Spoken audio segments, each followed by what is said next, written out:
Chapter 1802. After chatting for another 10 minutes or so, Pei Xiaoyuan left. He had left to the consolation of the people from number 60 high school. Even though even he himself hadn't realized what had happened. After receiving the message to go back and await further instructions, Super Chen gave Pei Xiaoyuan another signature from the leader of the Gray Sect, who was so happy that he almost fainted. The truth was that this signature had been signed by Wang Ling, and had nothing to do with Lotus Sun and Super Chen. Why are you looking at me, Lingzi? Think about it. Boss Lotus Sun was in her room just now. How could she have signed it? Otherwise, everything would have been exposed. You secretly signed the one she gave you. This plan is simply perfect. Super Chen gave him a thumbs up and grinned. Also, it's not like you don't know that Boss Lotus Sun has been imitating your handwriting all along. On the surface, there's actually no difference between her signature and yours. Apart from the few of us, no one will be able to tell. Don't worry. Wang Ling. No difference? Of course there was. And there was a big difference. Pei Xiaoyuan's father was the leader of Team 1 of the Heavenly Tao Alliance, and his family was so close to the Great Pope. Wang Ling didn't know if the cross and the so-called holy water would work. But this signature of his could really exorcise demons and ward off evil. And it was extremely lethal. I'm really sorry to trouble you this time. Madame Lavin has already sent us the information on the variety competition. Now let's discuss how to deal with it. At that moment, Lotus Sun came out of her room and said this, her face red to her ears. From far away in the suite, she had heard Super Chen say in front of everyone that she had imitated Wang Ling's handwriting. This was tantamount to a public execution. And she was so embarrassed that she just wanted to find a hole to crawl into. She had no choice but to open the door and change the subject to discuss the variety competition. If he allowed this group of old men to continue expanding the topic, it might really get out of hand later on. Elsewhere, Pei Xiaoyuan's heart blossomed with joy when he received Wang Ling's signature from the leader of the Gray Sect. He never thought that the leader of the Gray Sect, who looked like a boorish old man, would actually sign such a delicate name. Sure enough, the Gray Sect was a place where cultured people gathered. Ever since he was young, Pei Xiaoyuan had loved Chinese culture, especially Chinese characters. He felt that they were the most beautiful characters in the world. During the conversation in the suite just now, he had spoken in Mandarin. Although he wasn't very fluent and had a very thick accent, it was clear from the conversation that this group of Huaxiao people at least understood him. Young master. Downstairs, surrounded by several white warriors, Pei Xiaoyuan got back into his black MPV. The butler had been waiting for a long time. I'm done. Let's go home now. Pei Xiaoyuan was in a good mood.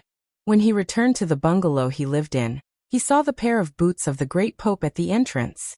As usual, he could hear the sounds of chanting coming from the house. Ha, ha, ha, hallelujah. Although Pei Xiaoyuan didn't know why the voice sounded so urgent, he didn't take it to heart. It was very tiring for the Great Pope to come to their house to exorcise demons, so it was normal for him to be short of oxygen when he was reading from the Holy Book. As usual, he returned to his room and obediently locked the door from the inside. He opened his little drawer and put the signature of the Gray Sect's leader into it. When Pei Luoqi got home, the first thing he saw was his wife fainted in the bedroom. She had an ugly expression on her face and was in a daze. On the other side was the Great Pope, whose clothes were disheveled in that instant. Pei Luoqi's mind went blank. He didn't know what on earth had happened for something like this to actually happen. As the leader of Team 1 of the Heavenly Tao Alliance, Pei Luoqi did his best to suppress his emotions and calm his mind. He examined his wife's injuries and was surprised to find that she hadn't been defiled. She was just clearly a little frightened and dazed. Honey, what on earth happened? Pei Luoqi was full of doubts. The Great Pope, he protected me. Tears streamed down Pei Luoqi's wife's cheeks. You haven't been home all this time, and I don't even know how to tell you about this. Previously, when the Pope came to visit me in Shaoyuan, he found a jealous ghost in our house. Jealous ghost. The Great Pope said that this is a vengeful spirit born from excessive jealousy when it was alive. It grows stronger by collecting people's jealousy. This jealous ghost was a single dog when it was alive, so it couldn't bear to see a happy family. Speaking up to this point, Pei Luochi's wife couldn't help crying again. And that jealous ghost has always wanted to defile me. There's actually such a thing. Pei Luochi was shocked and hugged his wife tightly. I'm sorry, honey. I should have spent more time at home. But what does this have to do with the great Pope? His wife sighed and said, when the great Pope found out about this, he also knew that the jealous ghost wanted to defile me. So he calculated the time that the jealous ghost would appear. He wanted to hide in the bedroom and wait for the jealous ghost to appear, then purify it. But the jealous ghost was even more terrifying than the great Pope imagined. So the great Pope he failed to purify it, and was instead attacked by the jealous ghost. Pei Luochi covered his mouth in horror. He looked at the disheveled and dying great Pope on the ground, and there was an inexplicable complicated feeling in his heart. This was because the great Pope himself was not very strong, and he had obtained such a high position entirely because of his character and the spread of faith from all sides. Pei Luochi was filled with regret. He should not have doubted the great Pope's character. He did not expect the great Pope to make such a huge sacrifice to protect his wife and son. So now, what happened to the jealous ghost? Pei Luochi asked. His wife's face was filled with fear again. Before you came, you sent out a ray of holy light, and when I woke up, I heard your voice, but I can feel it. This hateful thing is still here. It's still here. Don't be afraid, honey. I'm already back. Pei Luochi comforted his wife. Then at this moment, the great Pope's body twitched, and he actually stood up from the ground, swaying like a zombie. There was a kind of madness on his face, and his body was mixed with a terrifying yin and qi that had never been seen before. Even his tongue had changed. Pei Luochi hurriedly covered his wife's eyes. He saw that the great Pope, who was suspected to have been possessed by the jealous ghost, stretched out his long green tongue at this time, first licking his lips, then licking the tip of his nose. Then he turned his gaze and suddenly attacked Pei Xiaoyuan's room. Chapter 1803. Why? Why am I always alone? Why do all of you have someone you like? Even otaku can find a girlfriend in the end. But I don't. Why do you have a lady with such a beautiful voice to play games with you?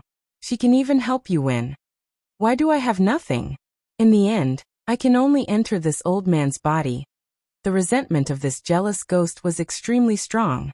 After possessing the body of the Grand Pontiff, it immediately produced a strong spiritual pressure.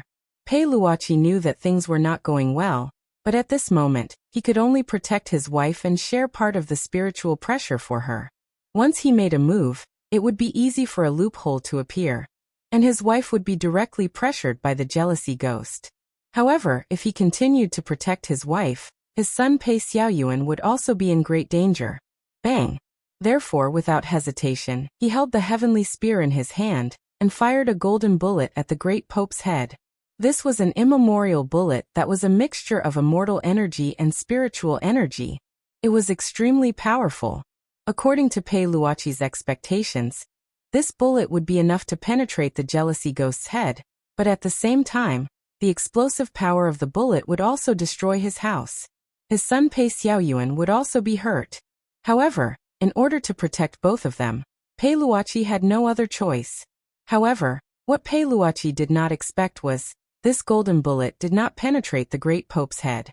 Instead, it was blocked by a condensed black resentment at the back of his head.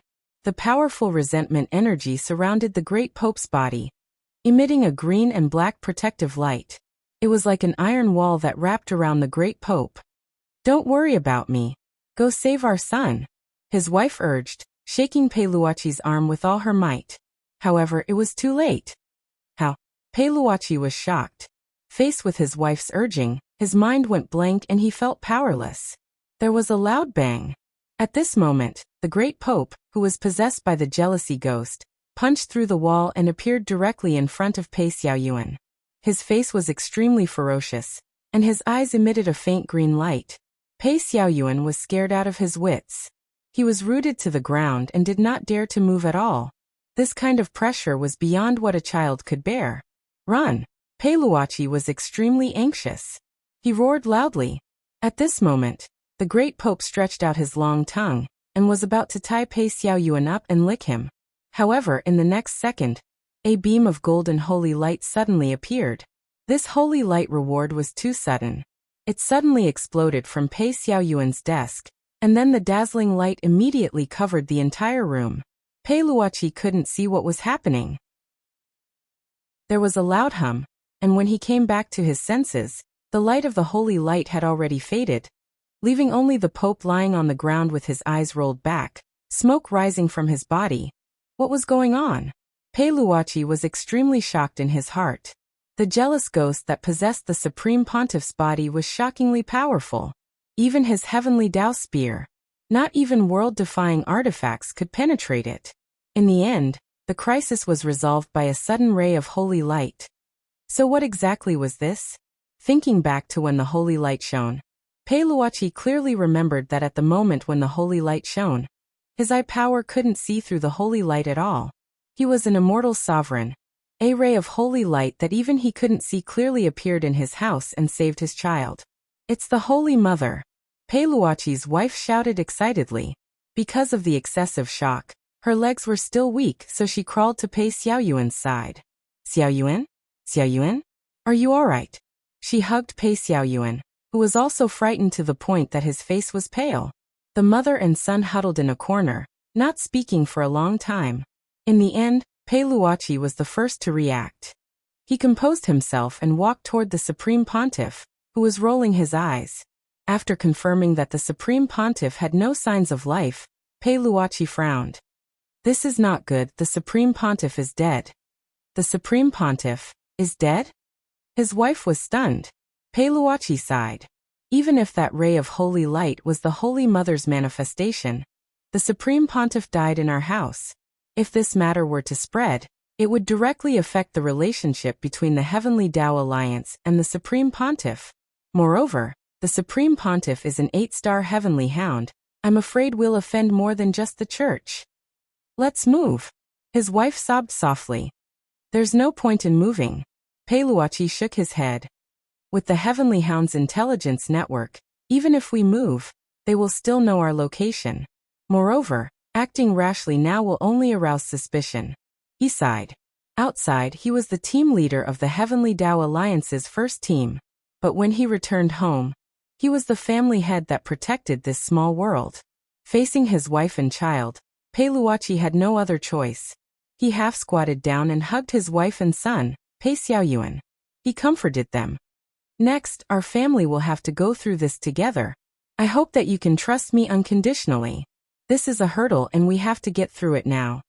Then what should we do now? Pei Luoqi's wife asked. Next, I want you to think of a way to clean up the house. Don't leave any clues or evidence behind. At the same time, don't tell anyone that the Supreme Pontiff came to our house, Pei Luoqi said bitterly. He then looked at the Supreme Pontiff's corpse on the ground. As for the Supreme Pontiff's corpse, let me handle it. Now, not only do I have to put aside the relationship between our family and the Supreme Pontiff, I also have to put aside the relationship between the Heavenly Tao Alliance and the Church. For Pei Luoqi, this was a huge accident. Everything seemed to have happened suddenly. The Supreme Pontiff's death was a huge bomb. If this matter was leaked, it would have a huge impact. And if outsiders knew that the Supreme Pontiff died in his house, all of Pei Luoqi's explanations would be futile. Even if he could find evidence of the jealous ghost, it would prove that the Supreme Pontiff was possessed by the jealous ghost in order to protect his family. But he could not explain what that holy light was. So there was only one way for Pei Luoqi to go. That was to do everything possible to disassociate himself from the Supreme Pontiff. And to cover up, he had to find a reasonable scapegoat. As the team leader of the Heavenly Tao Alliance, he originally came to mediate the conflict. But now he had to use his identity to create a new truth about the Supreme Pontiff's death. After thinking about it, Pei Luoqi felt that there was no other way. He felt that in this situation, letting Michael ACI take the blame was the best. The error-free chapter of The Immortal King's Daily Life will continue to be updated on the mobile game bar. There will be no advertisements on the site. Please collect and recommend the mobile game bar. If you like The Immortal King's Daily Life, please collect. The Immortal King's Daily Life mobile game bar is updated the fastest. Chapter 1804. This wasn't a whim on Peiluachi's part, but the result of careful consideration. The great Pope's death had been an accident that no one had expected. If Peiluachi took the fall now, once the relationship between the Heavenly Tao Union and the Church was exposed, it was bound to disrupt the balance between the other forces. The Heavenly Tao Union's job was to adjust the sharpness of the various forces to begin with, so that they could form a relatively stable situation under the Church's control. Therefore, he definitely couldn't bear this lightning bolt. The remaining choice was to choose between Macoxy, Madame Lavin, and Levis. Madame Ravin was currently preparing for the variety competition. In order to carry out the plan in an orderly manner, there was no way Peiluachi would let Ravin take the fall and disrupt the established rhythm. As for the Crimson Orchid Association led by Levis, they were already at odds with Mike, ACI. He had come here to mediate the conflict between Mike, ACI and Levis. If he were to let Levis take the bullet now, it would be the opposite of what Peiluachi had intended to achieve in the first place. So right now, Michael ACI was the only way out. Furthermore, given Michael Assie's status and legendary reputation in Mishio Nation, even if it was said that the great Pope had died at Michael Assie's hands in the end, the authorities wouldn't be able to do anything about this legendary general. Peiluachi thought that Michael ACI could only swallow this loss in silence. "Honey, can we really get through this?" Peiluachi's wife's voice was still trembling. Her heart was full of regret. She had never expected their happy little family to actually fall into this situation. "Now all you need to do is to clean up the house according to my instructions. Leave the rest to me," Peiluachi said as he hugged his wife and son tightly in his arms. At the same time, he began to think of a comprehensive plan to shift the blame to others. First of all, he had to protect the great Pope's body. At the very least, he had to delay the great Pope's death and keep his blood circulating for a period of time to create the illusion that he was still alive. Of course, such a method was impossible to achieve under normal circumstances, but it was not difficult for cultivators of high realms. That night, on the cliff of Proud Wind Mountain in Glio City, this legendary general of Mishio Nation, Mike ACI, was sitting cross-legged. His consciousness was linked to the sky as he conversed with his friend from a distance. Such a stream of consciousness conversation would not be disturbed by outsiders, nor would it be recorded. It was a very safe method of conversation. "I really don't know what the great Pope is thinking. A mafia organization like the Crimson Orchid Society is completely unreliable. I, Michael ACI, have never suffered such humiliation. If he wasn't the Supreme Pontiff, I would have exterminated him as well." Michael ACI communicated telepathically. A burst of slightly aged laughter came from the other side. Right now, the two other legendary generals of Mishio Nation were talking to Maishi, Admiral Meng Qi of the Navy and Admiral Lai Kong of the Air Force. Marine Admiral Meng Qi quickly laughed after hearing the words. "Mike, you don't know this.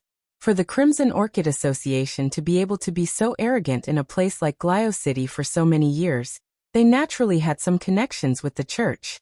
It's fine if you just say it. After all, the great Pope's identity is extraordinary." Michael ACI sighed. "Just because he's the great master of a Yuan Venerate, he can do whatever he wants?" Admiral Lai Kong also laughed. "Of course he can do whatever he wants if he's the great master. But you have to be careful, Michael. You can't speak carelessly about killing the great Pope. If you mess up your relationship with the Yuan Venerates in the future, it won't be worth it." "I know, but after this, I'm going to make Levis regret it," Michael ACI said sinisterly. As Meng Qi and Lai Kong had said, because of the interference of the Church and the Heavenly Tao Alliance, he could only give up on this operation to destroy the Crimson Orchid Association. But as a proud person, Michael ACI was always filled with hostility towards those who disrespected him. This time, he could let Levis off for the time being for the sake of the Church. But after everything was over, Michael ACI had already decided that as a legendary general of Mishio Nation, he would impose a brand new sanction on Michael ACI. West Wind Castle in Glio City, Mishio Nation. This was one of Michael Assie's properties in Glio City, and every time he came to Glio City, he would choose to stay here. After talking to the other two generals, he felt a lot better, and immediately returned to West Wind Castle. His youngest daughter, Michael ACI, was still studying in Glio City, and usually lived in the castle. For an old father, when he was feeling extremely down, the greatest consolation was perhaps to be able to see his daughter by his side. When the gate to the castle's front courtyard opened, Michael Aci swaggered in, sword in hand. "Where is little Bay now?" he asked. The maid sweeping the floor bowed respectfully. "Young miss is playing in the manor at the back. The head maid is standing guard by her side." "All right." Michael Aci nodded. After learning about his daughter's location from the servants in West Wind Castle, Michael Aci made a shushing gesture, intending to sneak up from a small path. However, just as he approached the manor at the back, a strange murderous aura suddenly penetrated him from under the shade of a tree. Is it an assassin? Assassins would occasionally launch sneak attacks on the general's residence. Of course, Michael Aci knew that the assassin was not targeting him, but his daughter. As long as his daughter was kidnapped, he would have the right and authority to threaten him. Therefore, when Mikoasi wasn't by his side, he found a powerful chief made to serve Mikoasi at all times. She was specifically responsible for Mikoasi's safety.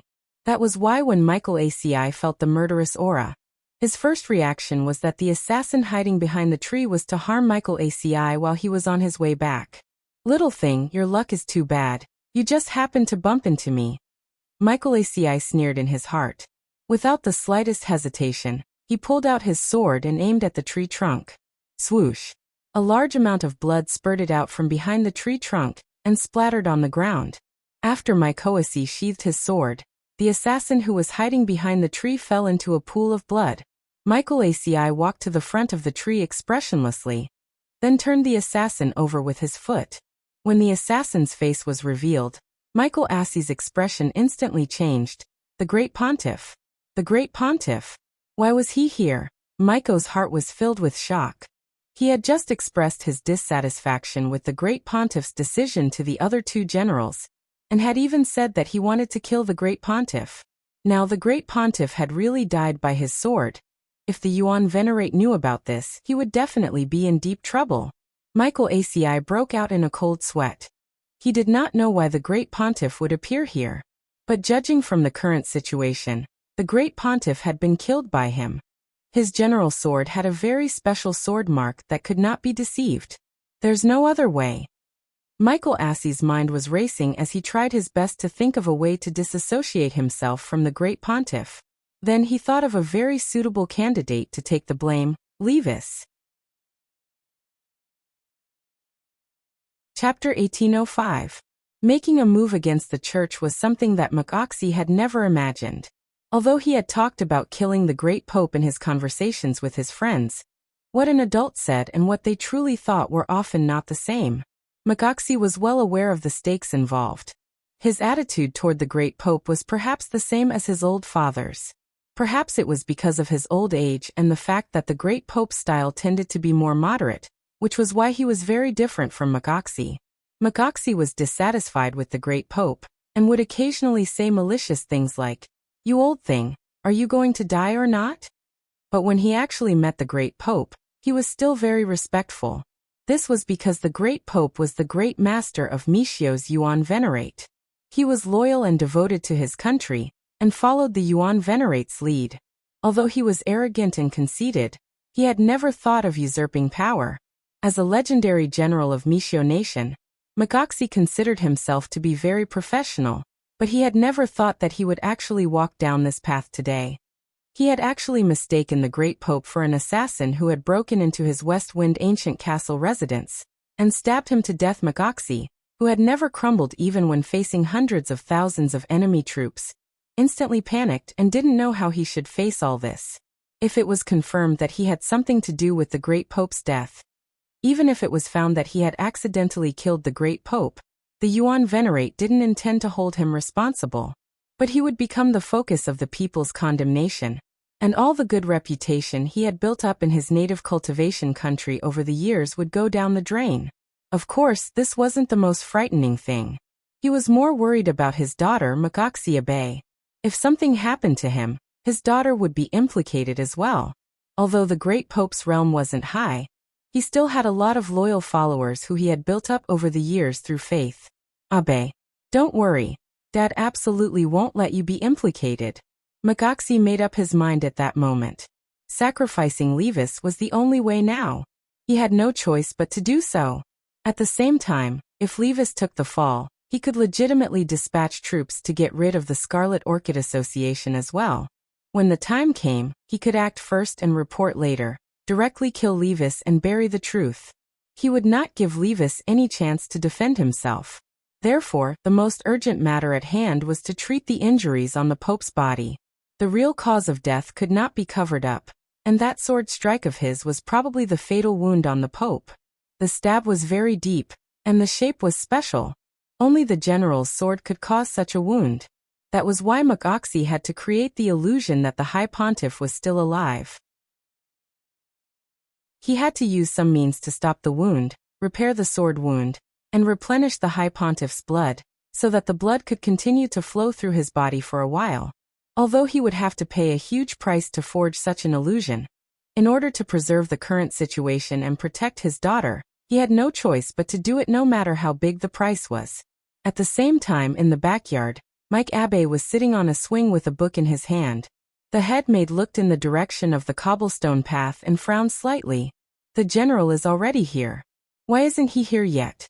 Was it because of what had happened? Does Miss want to take a look? Don't worry about him. Miko Abbé answered calmly. He might have run into the Great Pontiff on the way. Supreme Pontiff?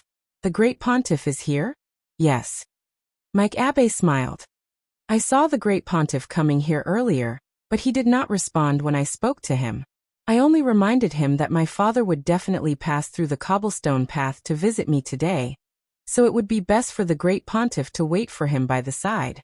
Do you think my father killed the Great Pontiff as an assassin? That would be interesting. Miss, you must be joking. The headmaid wiped the cold sweat off her forehead and smiled bitterly. Assassins all have a murderous aura. If the Great Pontiff was here to see the general, why would he have such a murderous aura? The two must have bumped into each other, and were having a conversation. Yes, that's true. Mike Abbé nodded and continued to read the collection of works in his hands. Miss, you've read this collection of works several times, but why do you only read this one every time? You don't understand. Mike Abbé's eyes flashed. It's like a speck of dust in this era. It's too beautiful. After the meeting at St. Peter's Cathedral, Madame Lavin and Levis found a private clubhouse for a private talk. The place was surrounded by the Crimson Orchid Association's mafia members and white warriors. Lavin, since there's only the two of us here, I'll get straight to the point. Levis crossed one leg and stared at Madame Lavin. Actually, it wasn't the Heavenly Tao Alliance and the Church's intention to protect me. Isn't that right? Oh, President Levis, why do you say that? Madame Lavin smiled. Although the Crimson Orchid Association is related to the Church, the Crimson Orchid Association is just a mafia that occupies some territory in Glio City. It's a dispensable existence. Levis said. It's just that this time, they happen to be dealing with the Battle Sect and the Huagua Water Curtain Group, so they used the Crimson Orchid Association as cannon fodder. Since the Great Pontiff is one of the Heavenly Dogs, it's reasonable for him to send someone from the Heavenly Dogs to negotiate with me. Of course, I also have to thank you. If it weren't for you, Lavin, we might not even have had the chance to be cannon fodder. President Lee, you must be joking.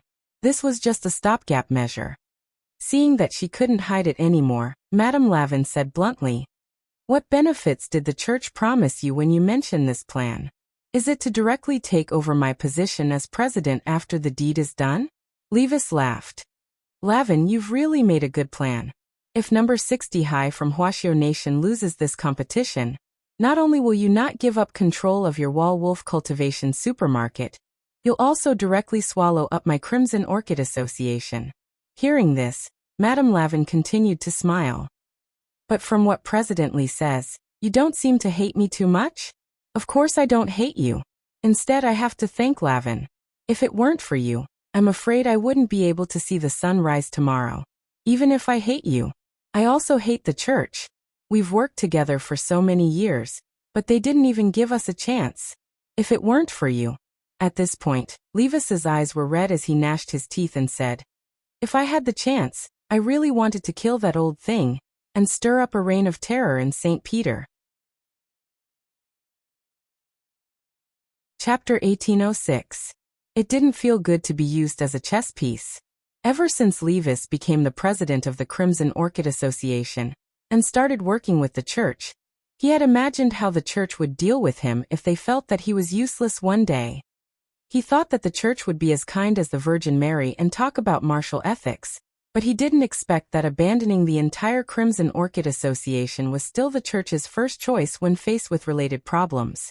If it wasn't for Levine, Levis felt that he would have become a rotten corpse that was casually abandoned in a hidden corner of the street and slowly turned into bones that would be eaten by the stray dogs in Glio City. Thus Levis now. He hated. He really wanted to kill the great pope. If he really did it, it might be possible. Because the great pope's realm was not strong. But because of his identity and the protection of masters, it was rare for the great pope to leave alone. He might only let his guard down when he entered a friend's house. But who were the great pope's friends? Just a few hours ago, the arrogant My ACI was one, and Team 1 leader Pei Luochi of the Heavenly Tao Alliance was another. With these two peerless masters as friends, he naturally didn't have to worry about his safety when he went to their houses. So to sum up, there were very few chances to find the great pope alone. Levis was well aware of the stakes involved. Admittedly, he was just thinking about it to relieve the anger in his heart. And he was not really going to kill the old man. Presently, you don't have to be so angry. Our sincere cooperation is the way of the king. Madame Lavin smiled again. Her rich and meaty face seemed very elastic when she smiled. Levis could only smile bitterly.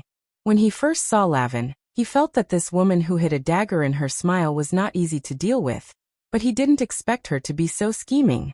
These years, she had been running a large supermarket chain under the guise of a variety show producer.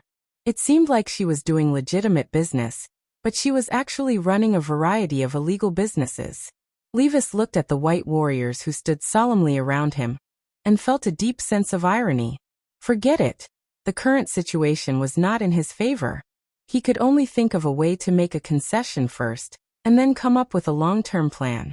He, Levis, would take back what belonged to him sooner or later. With that in mind, Levis took the initiative to stand up and extended his hand in a gentlemanly manner. Well then, Madame Lavin, I hope that we can cooperate sincerely in the future. He tried his best to hide the sharpness in his eyes and lowered his head. At this time, Raven also reached out and shook hands with Levis. President Lee is indeed a smart person. Sincere cooperation. Whether it's the Huagua Water Curtain Group or the Battle Sect, we'll wipe them out in one fell swoop. On the way back to the villa, Levis had a headache. He poured himself a glass of tequila and walked to the sliding glass in the living room, looking at the bright moon outside the window. Looking up at the starry sky and thinking about life was something Levis often did. His peripheral vision swept across the courtyard that seemed to be covered by a layer of white muslin. Suddenly, he caught sight of a white figure. This white figure was hiding behind a shrub in the courtyard, as if he was ambushing something. The first thing he thought of was Raven's white warriors. This Lavin. Levis was so angry that he crushed the glass in his hand into powder. On the surface, they said that they were cooperating sincerely, but in reality, they had sent a white warrior to follow him to his home to kill him. Levis was furious. He channeled spiritual power in his palm and condensed it into the shape of a blade. Then he threw it forward. Whoosh. The speed was so fast that the white warrior in front of him had no time to react. This small flying knife formed from spiritual power directly pierced through the white warrior's head. Levis was determined to kill, and did not leave any leeway. Even if Raven found out, he was not afraid. It was against the law to trespass into his residence without his permission. Levis thought it was ridiculous. He was the leader of the largest mafia organization in Glio City. He did not expect that he would have to protect himself from the perspective of the law at this time. If he had not chosen to walk the path of the Crimson Orchid Society's president, and instead become a law-abiding citizen, even if his life was worse than now, he would at least be able to live a stable life, right? Levis sighed in his heart. He pressed a button to open the sliding door to the courtyard and slowly walked toward the white warrior's corpse. At this time, Levis had already prepared the corpse decomposing water. This was one of the common methods of the mafia. It was to erase everything without leaving any traces after such an accident. Just as he was about to dump the corpse, he suddenly realized that the face of the corpse seemed a little familiar. Levis's mind went blank. Then he was completely stunned. This was the great sect emperor? At this time his mind was like a thunderclap, and he could not figure out why the great pope would appear in his courtyard in the clothes of a white warrior. But one thing was certain. He had already killed the great pope, and he had used a flying knife formed from spiritual power to pierce through the head. As long as the spiritual power gene molecules were extracted during the autopsy and compared with his own, he would not be able to escape the punishment of a Yuan venerate. How could this be? Levis took a few steps back and sat paralyzed on the ground. Even though he had seen his fair share of spectacles, and had even threatened to kill the worst old man in the church, Levis's mind was in a mess when the Grand Pontiff really died in front of him. He was at a loss as to what to do. There were too few people he could trust now. He could not trust the church, Lavin, Michael ACI, and the Heavenly Tao Union. They were all on the side of the great pope. He was the weakest party, so he would not be able to frame them even if he wanted to. Moreover, his cultivation level was too low compared to the others. The key to framing someone was to make everything real. In other words, if the great pope had died in the hands of those people, it would be very easy for them to frame him. However, it was simply unrealistic for him to turn the tables and shift the blame. What to do at this time? Only these 3 words were left in Levis's mind. He also did not know what to do. After sitting in a daze for a while, Levis could only think of one solution. That was to use the corpse of the great pope as a proof of allegiance, and form an alliance with the Huagua Water Curtain Group and the Battle Sect. But the other party might not be willing to accept such a cooperation, because once the 2 parties were connected, the death of the great pope would directly become a huge diplomatic problem between the cultivation countries. Chapter 1807. Defecting to the enemy midway was something Levis had never imagined. He didn't know if he was doing the right thing, but he analyzed the current situation. Given that he couldn't trust Michael ACI, Raven, and the church that had wanted to separate him from the very beginning, working with Huagua Water Curtain Group and Battle Sect seemed to be the only correct path. As for framing number 60 high, Levis felt that he didn't have the ability to cover all aspects at the moment. Furthermore, he didn't have the ability to make the already dead great pope fall back into that state of suspended animation. If he did that, Battle Sect would definitely be able to find some clues as to how he had done it. Furthermore, if he put the blame on number 60 high for the great pope's death, it might directly trigger a war between 2 cultivation countries. This was also one of the paths that Levis had never considered. Although he had used the truck driver to frame the eldest miss of Huagua Water Curtain Group for his subordinate Mei Li's death, in the end, it was just a small matter. If one Mei Li fell, thousands of Mei Lis would rise again, but the great pope was different. He was the backbone of faith in Michio, a huge cultivation country. If he collapsed, the consequences would be very hard to predict. In short, starting a war wasn't something Levis wanted to see. His original intention had only been to suppress Huagua Water Curtain Group and Battle Sect and restrict their development. He hadn't really wanted to crush them to death with one blow, because from a businessman's point of view, money still had to be earned. With material goods as a condition, the body would always be more honest than the mouth. Once a war broke out, it would always be the people of the 2 cultivation countries who would suffer. Without a stable living environment, how could they earn money at ease? After quickly packing up the great pope's body, Levis put it in a huge fridge, and then put the fridge into his space with a storage bag.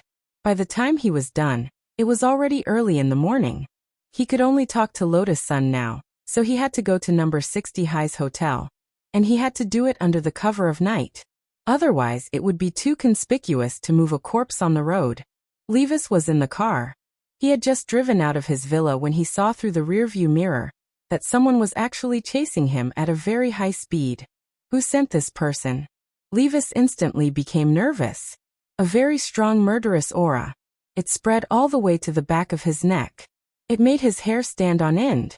At the same time, he slammed on the accelerator and increased the horsepower to the maximum. At the same time, he pressed the button on the car's wings and rushed straight into the sky. However, the person chasing him did not give up and directly took out his spiritual sword and followed behind him. Only then did Levis realize that there was more than one person chasing him. From all directions, the black-clothed men who were chasing after him formed an encirclement, as if they had planned this beforehand. What were these people trying to do? Could it be that he had already discovered that he had killed the great Pope? But this was too much of a coincidence. How was this possible? He had just killed the great pontiff, and now he was being targeted by a group of people? As he was fleeing for his life, Levis's brain was working at the same time. The only possibility he could think of was that this might really be a trap, a plot to put him to death. Damn it! He controlled the steering wheel and did all kinds of extreme maneuvers in the air. Behind him, a dozen black-clothed men stepped on their spirit swords and turned into meteors as they followed closely behind. This kind of speed was almost as fast as a car. It was extremely exaggerated. At this time, Levis felt as if he was being targeted by a pack of hungry wolves. Moreover, it was a pack of hungry wolves that had been starving for a few days. They rushed forward recklessly, looking as if they would not stop until they caught up with him. Levis gritted his teeth. When the car drove to the fairy lake in Glio City, he directly plunged into the lake. Under the water, no matter how high one's realm was, one's movement would be limited to a certain extent. However, what made Levis extremely horrified was, at the bottom of the fairy lake, there were actually people waiting for him. Just like the black-clothed men who were chasing him, once they saw Levis diving into the lake, they directly waved the spirit swords in their hands. The golden blades of light instantly slashed across the bottom of the lake, forming a splitting force. They surrounded his car from all directions and instantly cut it into several pieces. Then under the lake, a huge explosion occurred in Levis's car. This was caused by the deflagration of the spirit stones in the car after the energy was ignited, and a huge water column rushed up from the lake surface. Covered in blood from the explosion, Levis used all his strength to escape from the lake, and crawled ashore in an extremely sorry state. At that moment, the black-clothed men who had been chasing him relentlessly also instantly surrounded him. It was only then that Levis could clearly see the slightly familiar markings on these black-clothed men, as well as the black and red spirit swords they were all equipped with. In almost every city in Mishio Nation, there was a group of Darkwing enforcers who only lived at night. They maintained the safety of the city at night, and effectively reduced the chances of crime at night. However, these Darkwing enforcers were also part of the army, and were under the jurisdiction of Makoxi. Levis knew that there was such a group in Glio City, but this was his first time seeing them in person. Makoxi's men. His vision was blurry as Levis saw who this group of black-clothed men were. Mr. Levis, because you're suspected of being involved in the disappearance of the great Pope, we're here on General Makoxi's orders to arrest you. We hope you'll cooperate. The leader of the black-clothed men stepped forward. I see. In an instant Levis understood everything. All of this was revealed in his mind with a single glance as Michael ACI revealed his identity to the public. He shifted forward and used the last of his strength to escape, but this group of dark wings behind him didn't give him any chance at all. Bang! Bang! 2 gunshots rang out in quick succession from that black and red special spirit sword, and hit both of his calves. Levis knew that there was no way for him to escape. He closed his eyes and sighed in his heart. At the same time, he wondered why he had fallen to this state. At that very moment, amidst the deathly silence, he suddenly heard the sound of a few people falling to the ground. Just beside him, a few dark wings had suddenly fallen, falling right beside him. It was a youngster with snow-white hair. He had suddenly appeared here like a ghost, like the incarnation of Dark Shadow. Under the bright moonlight, his white hair danced in the wind and gave off a faint luster, which was especially eye-catching at this moment. Levis's eyes were blurry, and coupled with his serious injuries, his mind was a little confused in that instant. "You're 5. The youngster. 5 my ass." He was Wang Ying. Set a small target first, like 1 second. Remember, booksellers. Chapter 1808. In the nick of time, Wang Ying appeared by the shore of Fairy Lake and protected Levis, who was surrounded by Dark Wing. Facing the sudden appearance of the white-haired young man, the group of dark shadows was stunned. They wiped their smart law enforcement goggles. Technological means were completely ineffective in front of Wang Ying. They couldn't see Wang Ying's face at all. All they could feel was a mass of nothingness. One of them took off his smart enforcer mirror and tried to use his own spiritual energy to test Wang Ying. In the end, he screamed in pain and fell to his knees with bloodshot eyes. An existence that could not be seen. This was something that only the upper almighty beings could do. In an instant, these Dark Wing's eyes stared blankly and their nerves tensed up. Who was this person? And why was he here? Leader, what should we do now? Seeing this, the members of Dark Wing communicated with each other through voice transmission. They really did not know what to do. Wang Ying was too powerful. If they fought him head-on, they would only die. On the other hand, they were here under Maxie's orders. Military orders were absolute. They had to bring Levis back. If they failed the mission, they would probably be punished. If they returned unscathed, they would probably die. After thinking it over, the leader of Darkwing took a deep breath. He took off his smart enforcer mirror and took out a cigarette in front of Wang Ying. After lighting it up, he put it in his mouth and stared at Wang Ying. Senior, we're here under General Maxie's orders. I hope you won't make things difficult for us. Otherwise, we'll be in trouble. Wang Ying squinted his eyes and smiled. He did not answer their question directly. I'll give you a count of 10. Run. If you don't leave before my countdown ends, you'll all die. He stared at Darkwing, who was in the air without fear. Then, Senior, please forgive us for our offense. The party leader of Darkwing took a step forward. Using a hand gesture as a signal, he instantly linked the members around him to form a sword formation. The moonlit fairy lake rippled at this moment. The spiritual light emitted by the combined sword formation shone down from the sky and was reflected on the surface of the lake, forming a clear circle of spiritual tattoos. He didn't believe that Wang Ying would really attack them. This was Glio City, a modern cultivation city with strict discipline and cultivation rules. Killing a law enforcer in public in such a place was something that even an almighty could not do. If they were found out, wouldn't the force that the other party belonged to become the target of public criticism? Hence, this party leader Darkwing was taking a gamble. He was betting that Wang Ying wouldn't dare to kill them. Therefore, he ordered for the sword array to be formed in an attempt to fight against Wang Ying. At this moment, Wang Ying lifted Levis up and placed him on his shoulder. Facing the tens of thousands of murderous sword shadows on the lake, he kept his promise and counted. 10, 9, 8. From the beginning to the end, he maintained his smile. It was the kind of relaxed demeanor that exuded a terrifying pressure at the same time. With every number he counted, Darkwing could feel a terrifying bloodlust surging up his spine. 7, 6, 5. Wang Ying was still counting down. Everyone was stunned as the countdown rang out like the Grim Reaper's bell. Wang Ying clearly hadn't made any moves yet, but as the countdown rang out, it was as if they could see the virtual image of a black-robed Grim Reaper behind the youngster. It was a humanoid skeletal creature, tall and awe-inspiring, and as white as jade. Its eye sockets were filled with arrogance and indifference, and it had the power to despise everything. This was Wang Ying's Dharma spirit. Completely different from Wang Ling's cosmic wisdom and extreme gentleness. This was a war machine worthy of its name. Kill. Terrifying. Heartless. This was the synonym for Wang Ying's Dharma spirit. For a moment, Fairy Lake was dead silent. Wang Ying hadn't even moved when this Dharma spirit appeared, but cracks immediately appeared in the sword array that had just been formed in the air. It had been directly shattered by this aura, and this Darkwing was so shocked that he couldn't speak. Quick run. Just as Wang Ying was about to count down to the last 3, the Darkwing team leader instantly roared as if he had woken up from a nightmare. He realized that this wasn't an existence they could contend with. It was a superdimensional power that surpassed their understanding.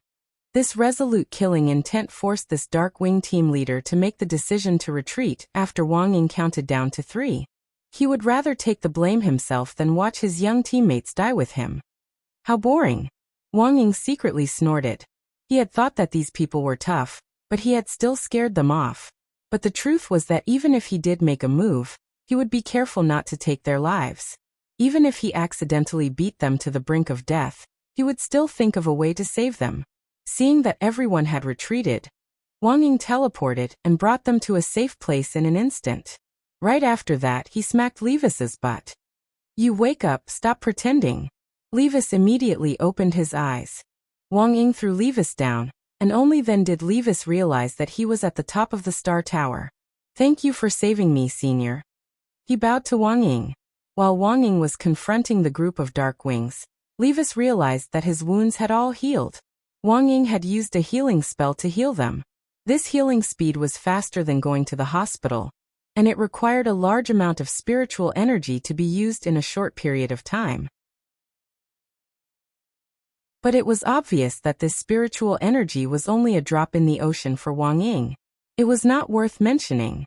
Levis immediately determined that the person who had saved him was the immemorial being that had been mentioned in the intelligence report. According to the intelligence report, there were at least a dozen immemorial beings in the battle sect. Levis didn't know which one Wang Ying was currently. Senior, are you the Eternal One? Levis asked. Wang Ying smirked. You seem to know a lot. In reality, Wang Ying was extremely disdainful. He did not care about any Eternal One at all. In Wang Ying's eyes, most Eternal Ones were rotten fish and prawns, not worthy of being mentioned in the same breath as him. I've only heard about it from the intel I've received. Levis smiled bitterly. To be honest, I didn't think Makoxi would be so ruthless. He purposely lured the Great Pope into my courtyard, made me kill him by mistake, and then hunted me down in the name of law enforcement. So you have nowhere to go now, Wang Ying said. If you want to live, you must listen to our orders. That's for sure, Senior. Levis said submissively. Where's the Great Pope's body? Wang Ying asked. It's here. I've been carrying it with me. Levis took out his storage bag and took out the fridge. Wang Ying moved his finger and opened the fridge, then took out the Great Pope's body. He then raised his fingers, as if he was grabbing something. Levis rubbed his eyes, and was shocked to find that the Great Pope's shadow had been taken out by the battle sect senior who saved him. Wang Ying sneered. Without another word, he directly injected the Great Pope's shadow into Levis's body. This was the shadow membrane assimilation technique. It could use the power of a shadow to attach to another person's body, causing the first shadow to be covered by a designated second shadow membrane. For a short period of time, the person would obtain the exact same memories and abilities as the second shadow's original owner. Even their appearance would change into the original owner's appearance. This was a secret technique that originated from the Shadow Dao.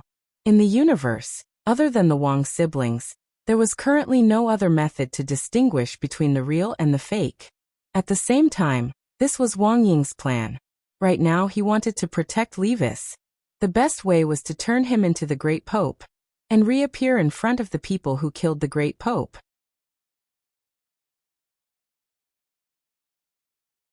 Chapter 1809. Everything was going according to plan. Levis, who had assumed the identity of the Great Pope, was no different from an obvious wolf in a werewolf hunt. Even if Makoasi and Paloki knew that the Great Pope was already dead, and that the person in front of them might be a fake pope, they wouldn't act rashly.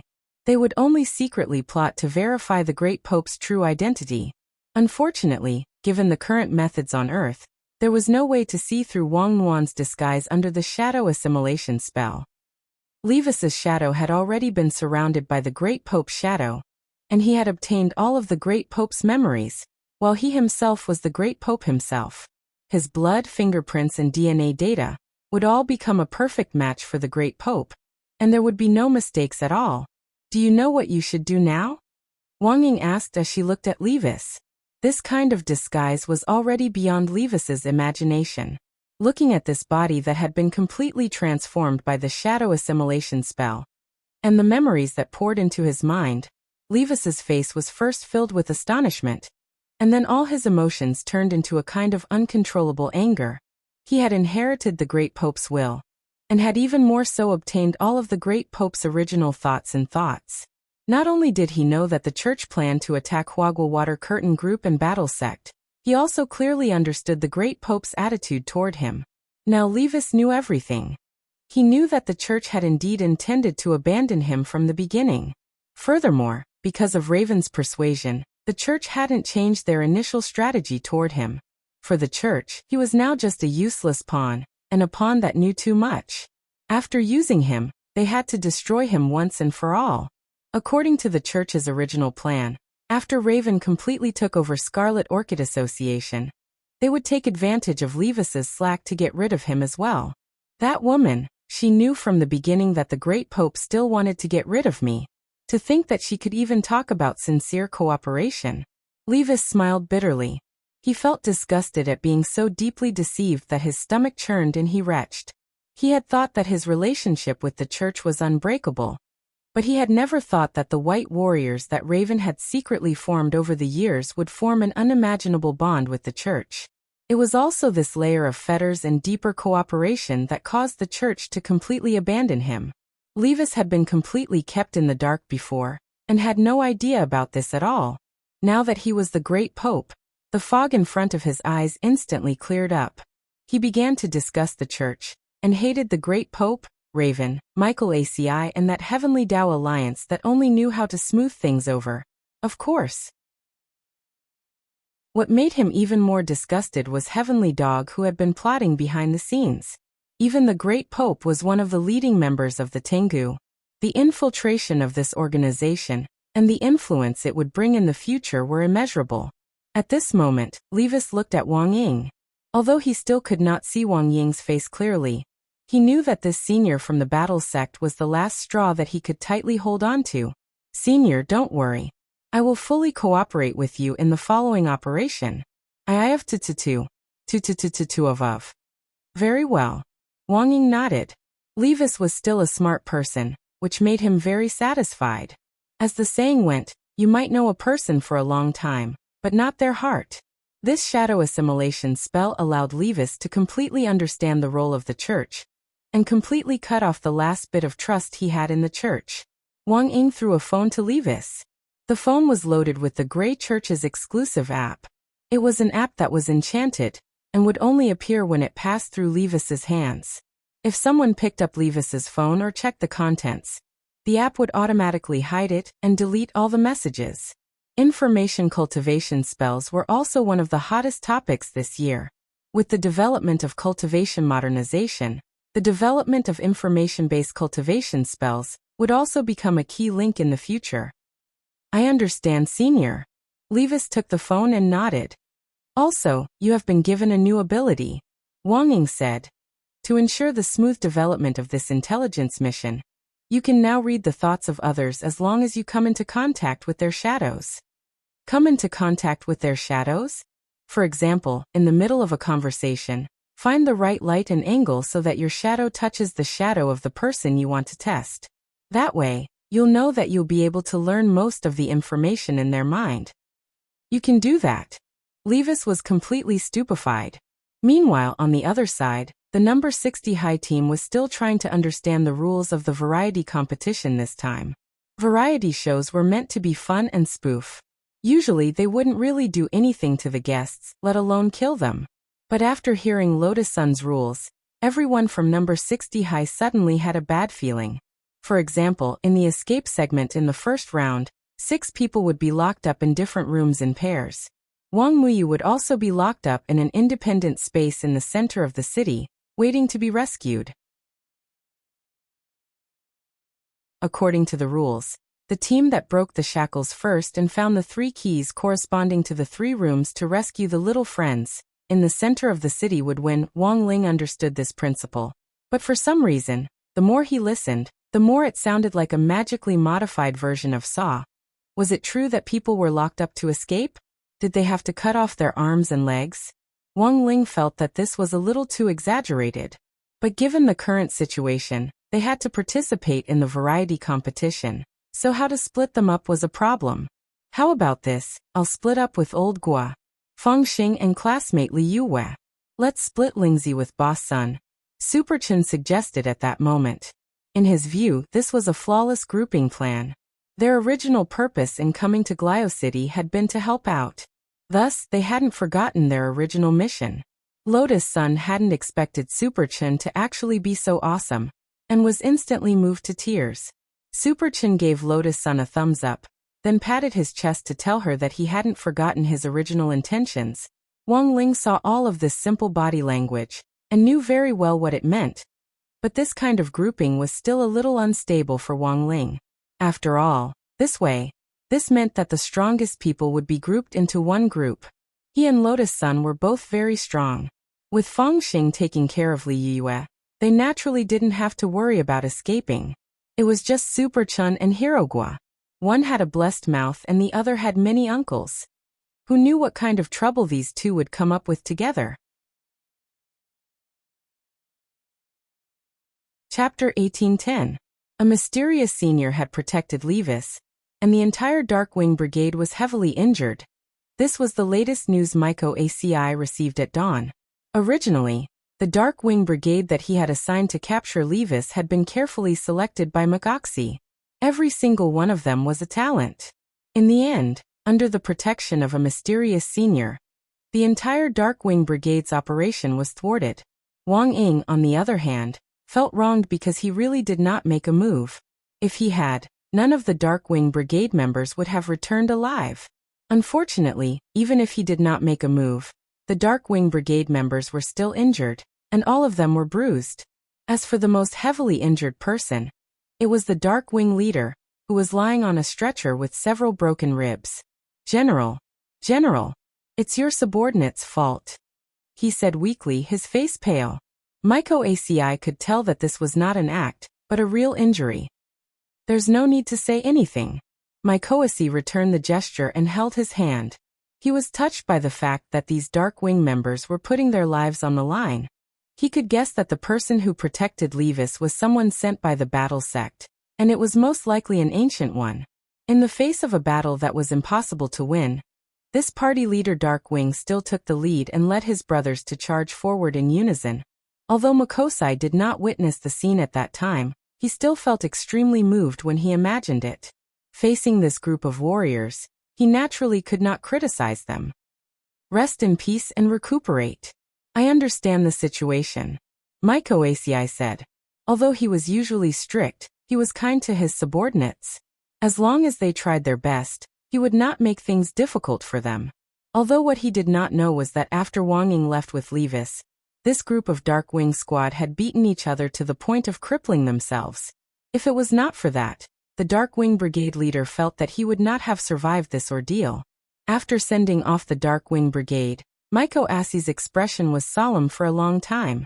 Based on the current situation, Levis was most likely rescued by someone sent by the battle sect, and he did not know Levis's exact location. However, if he could not find Levis, he was worried that his plan to frame Levis would be exposed. "General." At the entrance of West Wind Castle, an army soldier suddenly ran in from afar. "What is it?" "The Great Pontiff wants to see the general," the soldier said. "Great Pontiff?" Maikoasi was stunned, and his mind went blank on the spot. He thought he had misheard. However, after thinking about it carefully and confirming that it was the Great Pontiff, he came back to his senses in shock. That old man. He had clearly already. Why did he suddenly come back to life? Maikoasi thought about it and came up with a general possibility. This Great Pontiff might not be the real Great Pontiff. How could a dead person come back to life? Levis. Maiko ACI chewed on the name carefully. His lips curled into a cold smile. He had more or less made a judgment on this matter. But this was good too. It would save him the trouble of looking for Levis everywhere in fear. Impersonating the Supreme Pontiff was a capital offense. How dare this mafia boss? How could he have the guts to pretend to be the boss of an old Yuan venerate? My ACI smiled. His heart was clear. All that was left was to expose Levis's fake identity, and everything would be solved. Once Levis was dead, all the blame could be pushed to Levis. On the other side, Team 1 leader Poloki of the Heavenly Tao Union was also very anxious. As the source of the entire framing incident, He had thought that his plan to push the blame for the Supreme Pontiff's death to Mycoisi had been perfect. However, the outcome had been unexpected, because he had also received an invitation from the church. The Supreme Pontiff was looking for him for a discussion. But the Supreme Pontiff was clearly dead. What was going on? "Dear, what do we do now?" Paloki's wife was very anxious and helpless. Her hair had turned white overnight, and she had not expected this situation at all. "I suspect that Mycoisi already guessed that this was a framing. That's why he set this up." Paloki frowned. "How could a dead person come back to life? Then what should we do now?" "It's better to bide our time," Paloki said.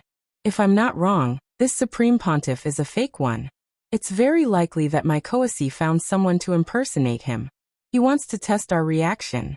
If I show too much shock when I see the Supreme Pontiff, I will definitely be exposed. But I have to go now. Everything will be fine, right?" "Yes, everything will be fine." Paloki sighed endlessly in his heart as he did his best to comfort his wife. "Don't worry, I won't show any flaws. As long as I firmly believe that this fake Supreme Pontiff is the real Supreme Pontiff, there won't be a problem. Of course, if this matter doesn't end well in the end, there's only one last step left." He didn't continue, because that was a very crazy and scary idea. In order to protect his family from being affected, as a last resort, he could only think of a way to make this fake Supreme Pontiff and Mycoisi perish together. At the same time, everyone at number 60 High also received new information from none other than Mycoisi's daughter, Micah Bay, and Paloki's son, Pei Xiaoyuan. The two of them didn't provide any substantial information, and only gave a simple description of the current atmosphere at home. Because of the Supreme Pontiff, the atmosphere on both sides seemed quite heavy, and almost all of this was within Wang Ling's calculations. In the room, Lotus Sun covered her small mouth slightly, her heart stunned.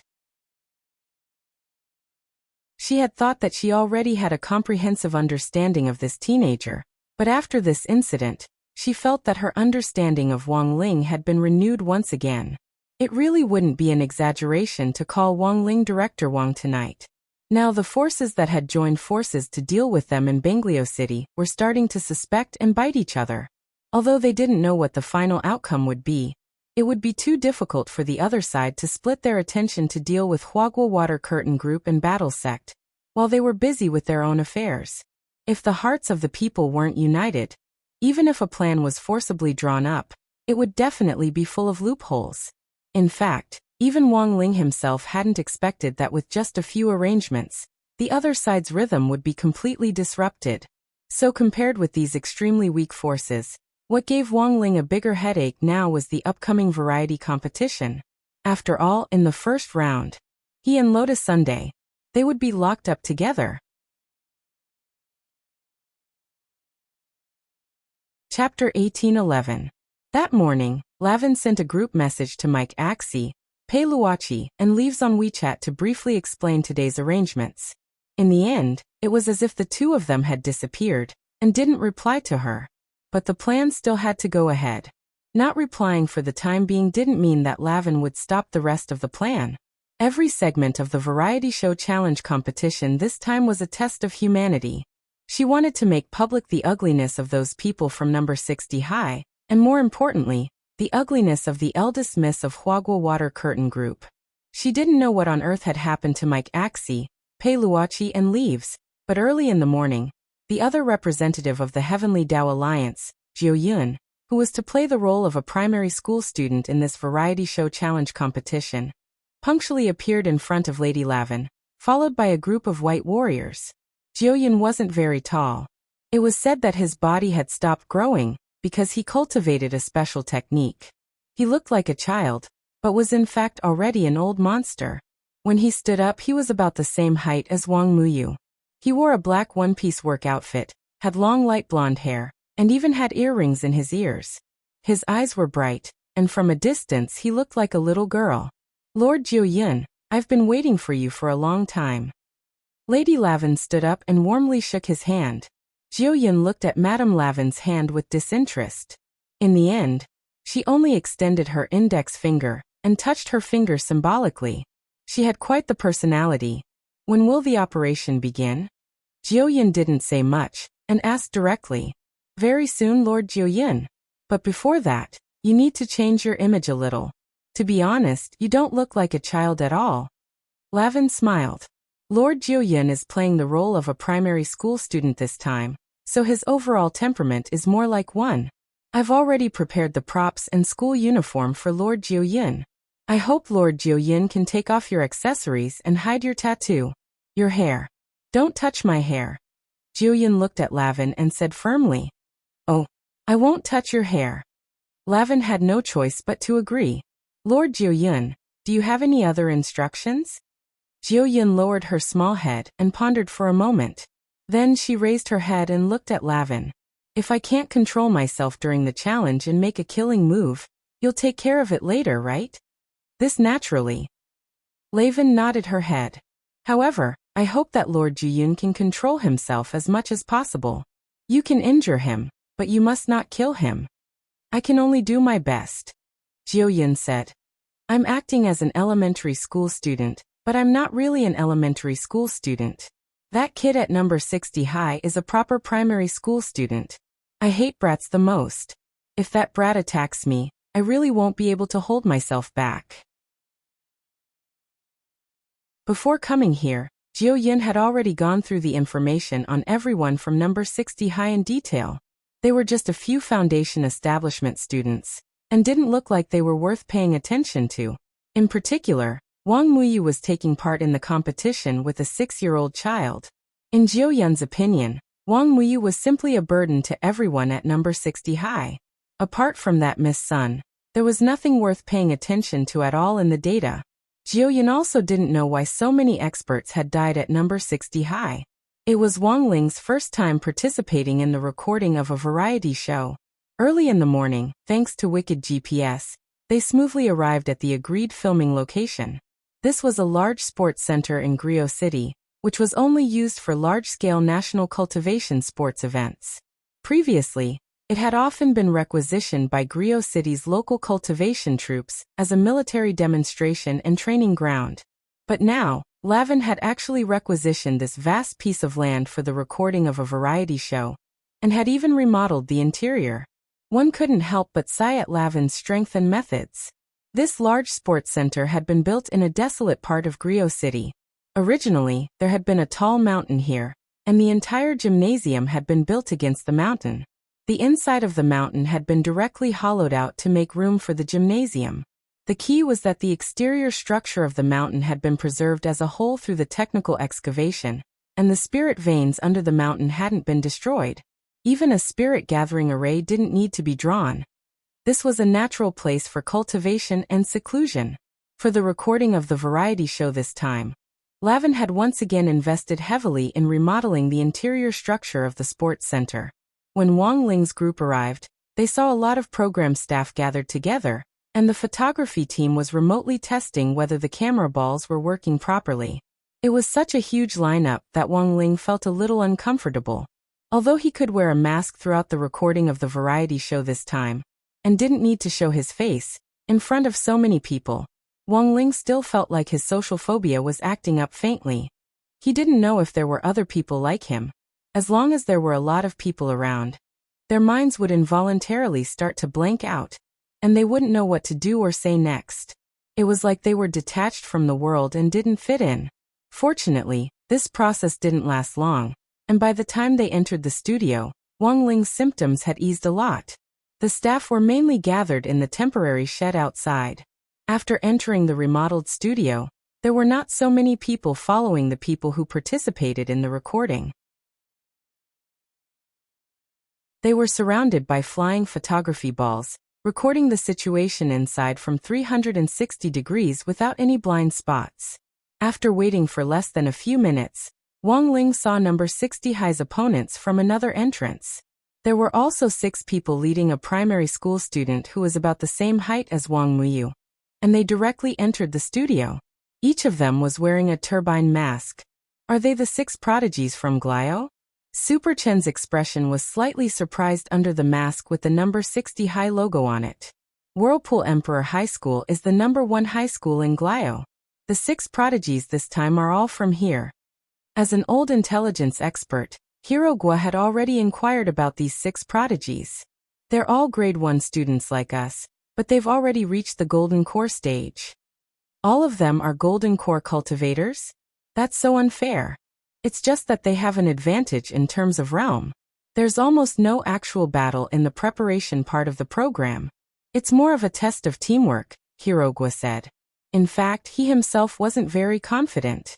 After the 2 sides shook hands, everyone was put on masks by the staff, and they were divided into black and white sections based on their schools. There were 3 secret rooms in each of the black and white areas. Based on the previous team distribution, everyone was arranged in groups of 2 into the secret rooms. From the perspective of the void, the place where everyone was standing was a Tai Chi disc. Wang Muyu and Jiu Yun were brought to 2 special cages in the middle of the Tai Chi plate. Yin and Yang respectively. On Wang Ling's side, it was a little more exciting.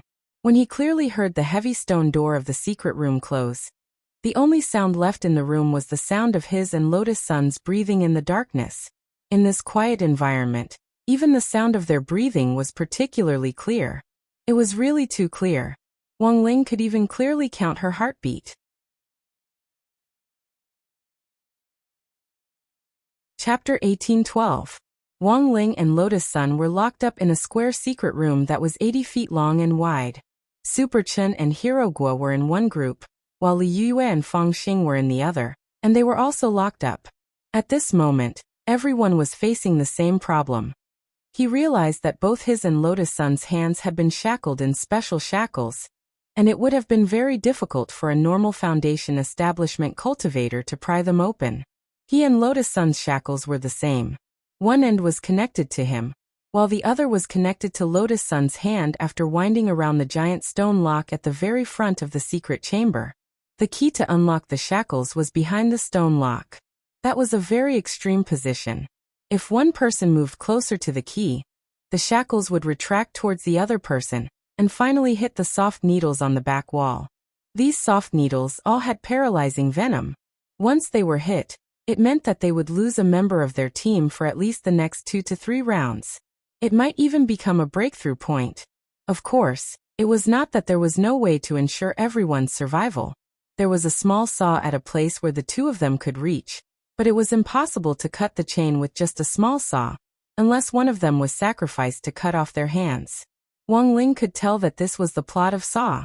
Sure enough, modern variety shows always paid homage to the classics. He sighed inwardly and was seriously thinking of countermeasures, but the predicament he was facing didn't end there. Lotus Sun's heartbeat was too fast, and it was especially obvious in such a quiet environment. Bang, bang, bang, bang. Wang Ling's eardrums were constantly irritated. He had already strengthened Lotus Sun quite a bit, and the girl had been through a lot recently, so it was reasonable to say that she shouldn't be that scared. It could only be said that girls were afraid of the dark. After thinking for a long time, this was the only answer he could come up with. He didn't know how to comfort her, so in the end he could only clumsily say, "Don't be afraid." These words made Lotus Sun's heartbeat faster, and she blushed so much that she buried her face in her knees. Even with the mask, she was still worried that he would notice her expression. Now that she had strength, how could she be afraid of the layout of this secret room? It was all because he was locked up with this idiot. However, it was normal for the blockhead in front of her to be insensitive. Lotus Sun was already used to it. Therefore, her challenge was no longer limited to this small secret room, and the challenge on the variety show. It was very easy for her to break through the secret room, but more importantly, she had to make this blockhead understand her intentions. In such a dark environment, she could use her fear of the dark as an excuse to appear a little more afraid than usual. Who knew? She might be able to make this blockhead come to his senses and protect her. In that case, she would be able to get closer to Wang Ling. Thus, for Lotus Sun at present, she only had one mission, and that was to never let Wang Ling know that she wasn't afraid of the dark at all. As for the other side, for Wang Ling, his challenges were no longer limited to this small secret room, and the challenge on the variety show. Breaking the secret room was very easy for him, but it was more important to keep a low profile. Even in such a dim environment, there were still so many camera balls surrounding them from all angles. Even if they were covered by masks, the variety show would still be broadcasted after the filming was completed. This was only the first segment. If he performed too well at this time, he would definitely be remembered by the audience. Participating in the variety show was already against the old Wang family's low-key strategy to begin with, so Wang Ling now only had one thought, and that was to appear as low-key and useless as possible, leaving everything to Lotus Sunday. But the problem was that he hadn't expected Lotus Sun to actually be afraid of the dark. There was no other way. In this situation, Wang Ling didn't want to do it himself, but he and Lotus Sun were now in the same boat, and someone had to come out and perform. Thus, Wang Ling suddenly thought of a way. He could use his fear of the dark as an excuse to hide in a corner and wait for Lotus Sun to make a move. According to scientific research, under extreme circumstances, people could stimulate their adrenal glands and thus need to break through. Being afraid of the dark was just a small problem. Wang Ling believed that given Lotus Sun's personality, she would definitely be able to overcome it in a short time. Thus, for Wang Ling now, he only had one mission, and that was to never let Lotus Sun know that he actually wasn't afraid of the dark. Lotus Sun buried her face in her knees for a long time. She thought that Wang Ling would think of a way to comfort her, but in the end, she never expected that this youngster who had just told her, "Don't be afraid," would actually bury his face in his knees. She was shocked. It turned out that Wang Ling was also afraid of the dark. This was something that Lotus Sun had never expected.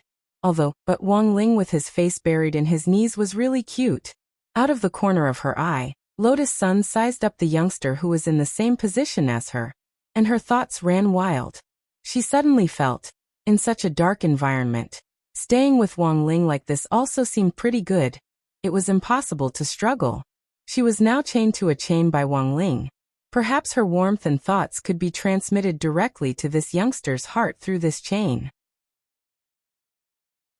At the same time, in a temporary recording shed set up outside the sports center, Madame Lavin and a group of cameramen who were manipulating camera balls with remote controls stared dumbfoundedly at the scene in front of them. The variety show had just started, and the most interesting part was the secret room where eldest Miss Sun was in. Both of them had actually buried their faces in their knees without moving at all. "Teacher Ma, what's going on? Why isn't the camera ball moving at all?" Madame Lavin asked a cameraman surnamed Ma. "Madam, this isn't a still image.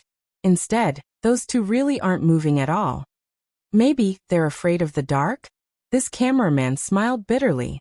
"In theory, this is also a sign of tacit understanding. But there's nothing we can do about it in this situation. We can only let them find a breakthrough on their own." Madame Lavin had already suspected that there was a hidden expert among the number 60 high team. She had thought that through this segment, she would be able to find out who the hidden expert was, and had focused most of her energy on Lotus Sun and Wang Ling's team. A woman's intuition told her that these two were the most likely suspects. But Madame Lavin had never expected them to actually be afraid of the dark. The show had just started, and they were already burying their faces in their knees like ostriches. "This old lady invited you here to perform, not to act cute. How could this be? Hurry up and think of something. We can't let them keep doing this. Think of a way to provoke them," Madame Lavin said. She didn't believe that these two would remain indifferent after she increased the intensity. Chapter 1813. Because this was a recorded variety competition, Lavin thought that all the dramatic changes were within his control. Before a variety show was edited, in order to enrich the elements, the guests would often be stimulated to give a lot of unexpected feedback, and finally, the show would be more interesting and exciting through editing. There were even times when malicious editing techniques were used to create a topic of conversation. These were the unspoken rules of the industry. Compared with the indifferent number 60 high school students, the performance of the 6 great child prodigies in Maelstrom Emperor was incomparably brilliant. They were also trapped in a secret room in pairs, but these people used different methods to break free of the chains in front of them. As expected of the 6 top geniuses among the new students in Maelstrom Emperor, they can actually rely on their spirit roots to extract trace elements from the air and synthesize them into simple talisman materials. cinnabar, yellow talismans, spirit water, and writing brush. In number 60 high school's first talisman class, it had actually been mentioned that these were the 4 basic materials for making talismans. However, there were times when it was impossible to have such a complete set of materials in an extreme environment, and they could only look for alternatives. Elemental powder, which could be condensed from trace elements extracted from the air, was the perfect material to replace cinnabar. In the absence of yellow talismans, one could also tear one's clothes into strips of cloth to replace the talismans. High-ranking almighty beings could even directly bite their fingertips to draw talismans on the rough ground, or even in the air. This was because the spirit energy in their bodies was strong enough, and the spirit power in their blood was strong enough to replace specific spirit water. As for their fingers, they were ready-made materials to replace the shaft of a writing brush. Of course, there were also some people who would pull out their hair and use it to write. The methods used by the 6 people in Maelstrom Emperor were almost the same. They all wrote talismans to help them break free. The 2 people in Maelstrom Emperor's first secret room both had water spirit roots. Inside the secret room, they created a corrosive mist talisman that was harmless to the human body, but had a strong corrosive power on metal. Little by little, they increased the density of the mist, and the corrosive mist corroded the chains. This method was very slow, but it was effective enough. The show's production staff estimated that it would take about 2 hours for these 2 people to be completely free. The people locked up in Maelstrom Emperor's second secret room were gold and fire spirit roots, and the methods they used were even more amazing. They directly created a weapon-strengthening talisman to enchant and strengthen the metal saw next to them. They've actually mastered such a complicated strengthening method. Quite a number of the program producers were stunned when they saw the image on the camera. As long as he strengthened the metal saw to +6, he could easily saw through the chain. But this kind of strengthening depended on luck. If he failed even once in the middle, he would have to start from the beginning again. Therefore, the 2 of them took off their jackets and cut them into countless strips of cloth, looking as if they were ready to go all out. Thus, these 2 people took off their coats and cut them into countless strips as they prepared to go. As for the last 2 prodigies in the Maelstrom Emperor, they were people with Earth Spirit Root and Wood Spirit Root respectively. The 2 of them combined their own physical conditions and used simple talismans to modify their arms. This was a method to assimilate a part of one's body with nature. Although the shackles restricted the human body, as long as one's arms were turned into soil or branches, one could easily break free from the shackles. If there was light, their assimilation speed would be greatly increased. Unfortunately, the dark environment limited their assimilation speed. Otherwise, this group of people would definitely be the first to escape. With these 6 people in Whirlpool Emperor as a comparison, the people on number 60 High's side were clearly salted fish. The contrast could be said to be very obvious. It can't be. They can't all be salted fish, right? Madame Raven sucked in a breath of cold air, with a somewhat incredulous expression on her face. According to the intelligence she had received, there was at least one hidden expert among the people from number 60 high school, and it was impossible for them to all be indifferent salted fish. But given the current situation, the people from number 60 high didn't react at all. Could it be that the information was wrong? Madame Lavin frowned. She took out a remote control device that she had prepared in advance. That was the equipment that the senior standing behind her had given her in order to cooperate with the variety challenge this time. It was also known as the Expert Appraisal Remote Control. As long as she pressed the button, the 3 secret rooms in number 60 high school would enter power-up mode. And then something even more dangerous would happen. In a crisis, people often had to react to the impending danger, and they would definitely be able to see some clues. But if the 3 secret rooms were to power up at the same time, innocent people would definitely be implicated. Although Raven's objective was to test them, her original intention was just to ferret out that hidden expert. Thus, after thinking about it, Madame Lavin made a decision, and that was to test Wang Ling and Lotus Sun's secret room, which she was most suspicious of. With a kind expression on her face, she surreptitiously pressed the independent button on the Expert Appraisal remote control in her pocket. In the dark, 80-foot wide secret room, The moment Madame Lavin pressed the button on the expert appraisal remote control, Wang Ling immediately sensed the abnormal change in the secret room. Although he and Lotus Sun still buried their faces in their knees and pretended to be afraid of the dark, Wang Ling abruptly opened his eyes in the darkness when this inexplicable pressure from beyond the heavens arrived. This was the aura of an ancient. It was the same aura as that of the sea demon layman whom Lotus Sun had encountered before. Back then, the sea demon layman had addressed that envoy from beyond the heavens as Holy Venerable. Behind that Holy Venerable stood an even bigger umbrella of protection, which was that legendary Holy King. Thus, in that instant, Wang Ling immediately realized that this ancient who had been sent by Raven to test them was most likely on Holy King's side. Wang Ling sighed deeply.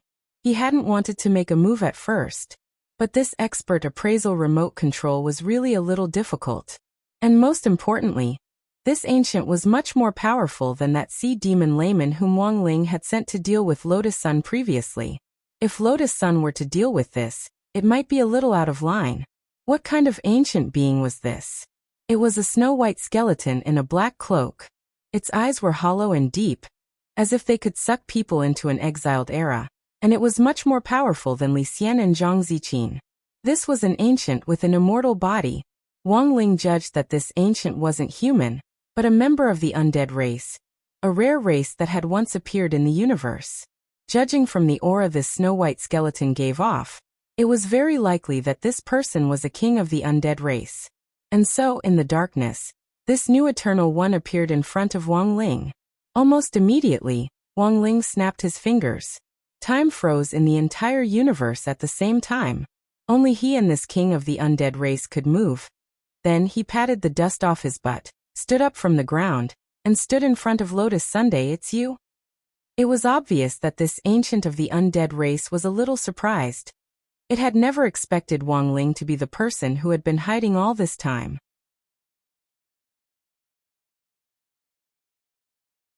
Chapter 1814. The undead were said to be immortal, but that wasn't the case. They were born with long lifespans, and could live for a very long time without the need to cultivate. Wang Ling had taken Lotus Sun to the immortal star before, which was in fact a fragment of the immortal star where the undead lived. Wang Ling knew very little about the undead, and only heard that they had died back then because of a disaster caused by their longevity. In order to live longer, the outer gods had forcibly captured these snow-white skeletons as food in an attempt to break down the undead's natural genes and increase their lifespan in the world. Thus, in theory, the undead had been eaten up. Wang Ling looked at the snow-white skeleton in front of him in a black cloak, a red light flowing in his king's eye. This was an undead that had already matured, and was much more powerful than the average ancient one. In the eyes of many ancient ones, it was simply unbelievably strong. But most of the undead didn't live to this age at all, and were dissolved in the stomachs of other races. Sometimes, a long maturation period could be very troublesome, because as they grew up, they could be targeted by villains at any time and become their food. I've never seen an earthling like you. Perhaps it hadn't expected Wang Ling to be the hidden ancient one that the Holy King behind it had been looking for all this time. But after staring at Wang Ling for a long time, the snow-white skeleton spoke unhurriedly. In fact, it had been using its own method to repeatedly investigate Wang Ling's true identity.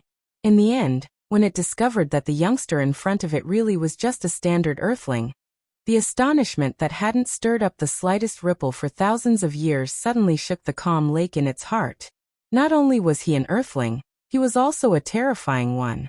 In addition to being born with extremely long lifespans, the undead also had a pair of deeply sunken eye sockets. Even without the use of eye techniques, these eye sockets, which seemed to contain the eternal stars, still had the terrifying ability to see through everything. If a regular cultivator looked at it for a long time, they would definitely be stuck in the eye world of its eye sockets and be unable to extricate themselves. It would feel as if their souls had taken off and been drawn into the universe. When that time came, it would be time for the undead to reap their harvest. But at that moment, Wang Ling was standing in front of him, staring at him with those red eyes that he couldn't see through. The youth's eyes looked ordinary at first glance, and there was nothing strange about them. However, after the skeleton prince of the undead clan observed them for a while, he suddenly felt his body lighten. Soon after, The surrounding space was no longer in the secret room, but had been swept into a vast sea of stars. I'm suffering from a backlash. The skeleton prince had never seen such a situation before. He, a king of the undead race, had actually lost to an earthling. Instead, it was his soul that had entered someone else's I-Power world. What was even more frightening was that this youth's I-Force world was boundlessly vast. His I-Force world was at most the size of a solar system, but this youth's I-Force world was a universe of its own, boundlessly vast. How could an earthling be so strong? The undead skeleton prince could not understand. He seriously suspected that he had been cheated. That was not what the Lord under the Holy King Highness had told him when he found him.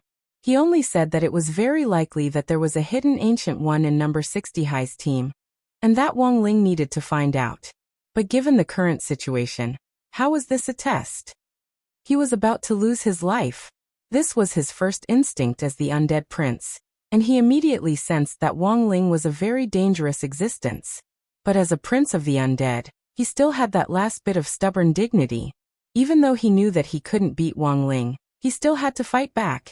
As Li Xian and Zhang Zidi had said before, there had been a lot of forces and races in the universe in the immemorial age, but most of them had actually looked down on the Ancient One. Over time, a chain of contempt had formed.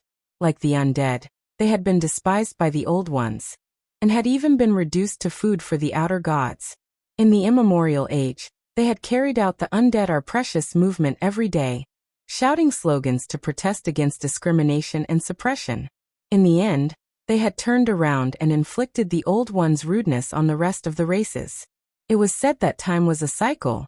Wang Ling felt that this was very reasonable. This was because this phenomenon still existed in the modern cultivation world. Earthling, don't come over. I may have entered your I-Force world, but I'm not afraid of you. If I self-destruct here, you'll be blinded in at least one eye. The skeleton prince threatened Wang Ling as he tried to negotiate with him. At the same time, Wang Ling could sense the restlessness of the other party's unyielding heart beneath the black cloak. It was an azure flame that symbolized the heart of the undead, and this skeleton prince's heart was extremely resplendent. He secretly channeled spirit energy as he watched Wang Ling vigilantly.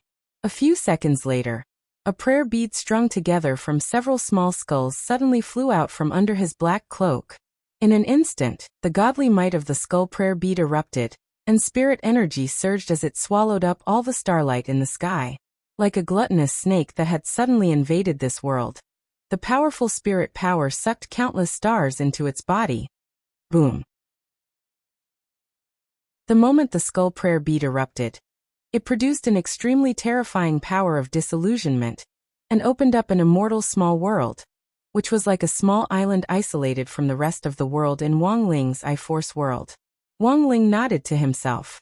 To be able to open up another world in his I-Force world to resist external pressure was already very impressive. This world had been created by the skeleton prince using the prayer beads in his hand. In the current environment, it was like a submarine entrenched in the depths of the ocean, and was at risk of being crushed by the water pressure at any moment.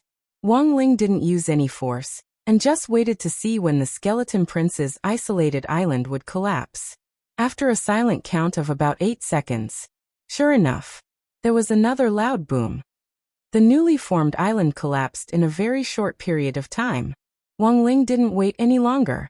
A beam of light wrapped around his fingers, and with a light squeeze, the entire island collapsed in front of his eyes. At the same time, he lightly crooked his index finger, and the skeleton prince's prayer beads betrayed him in public as they directly flew into Wang Ling's palm.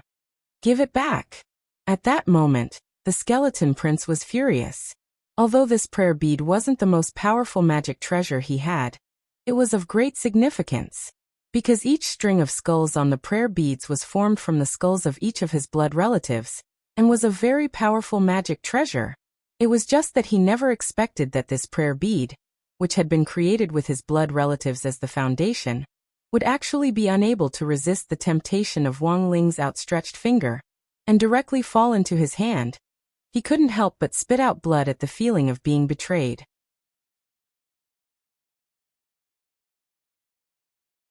Chapter 1815.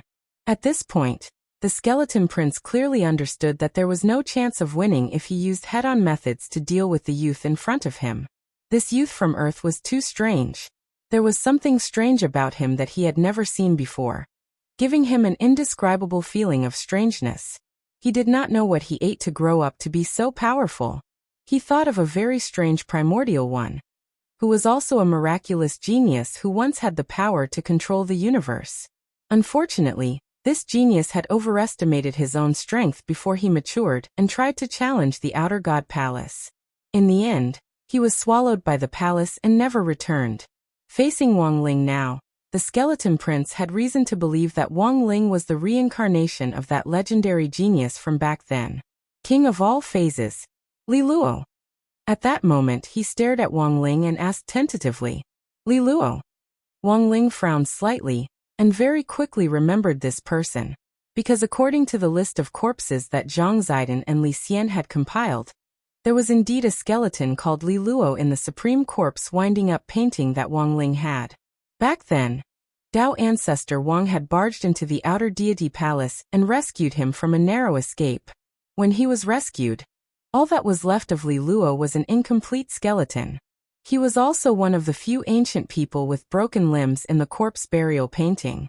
Wang Ling didn't know why the skeleton prince would equate this ancient being, who had once been called the king of 10,000 forms, with himself, but looking at the other party's misunderstood expression, it wasn't hard to guess that this snow-white skeleton in front of him had some kind of misunderstanding.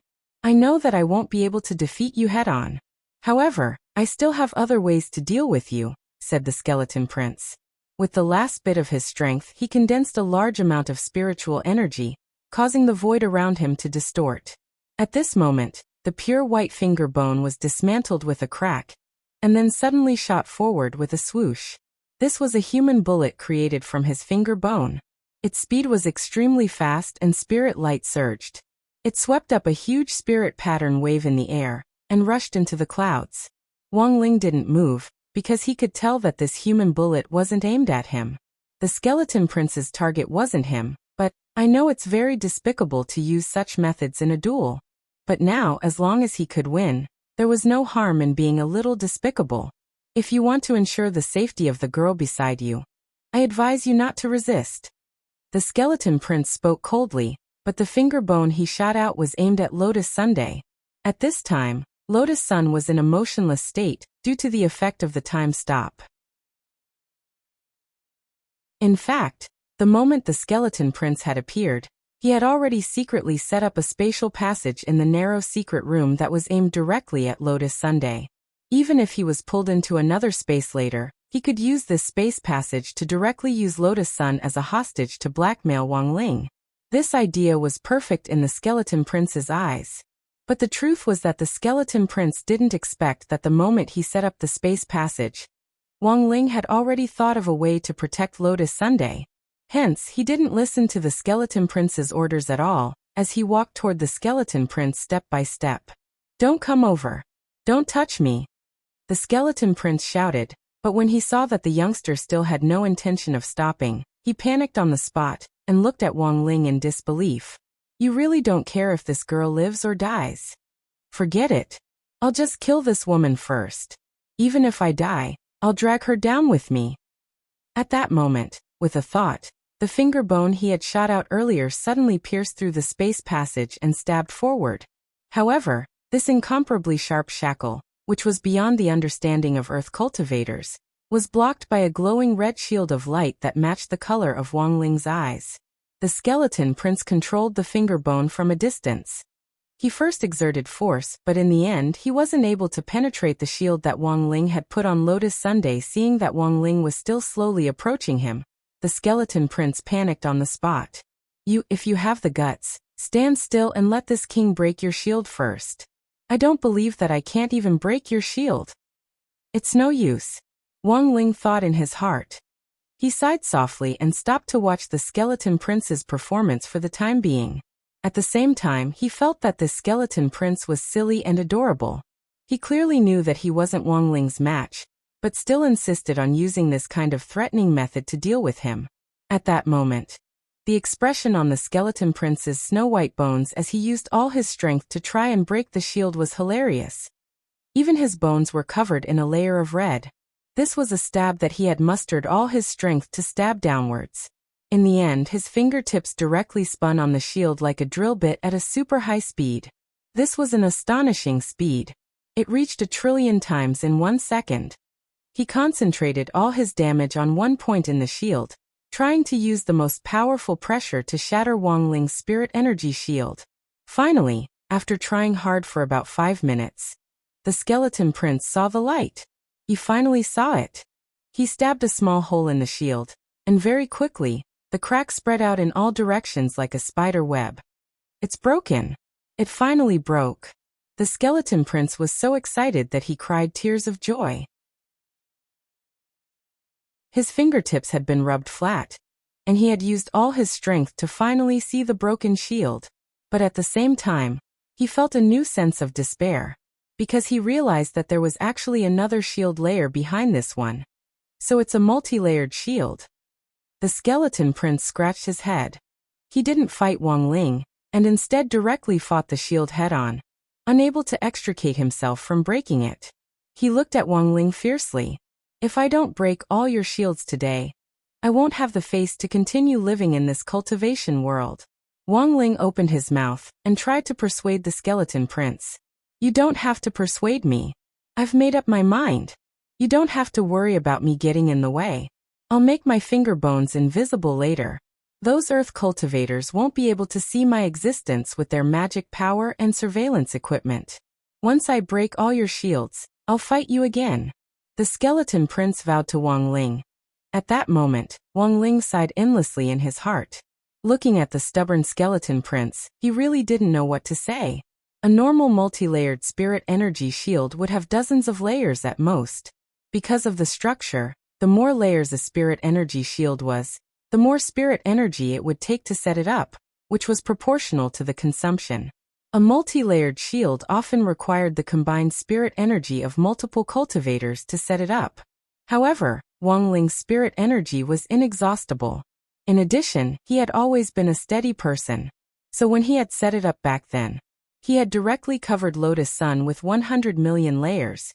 It was clear that the skeleton prince didn't realize the seriousness of the problem at that moment.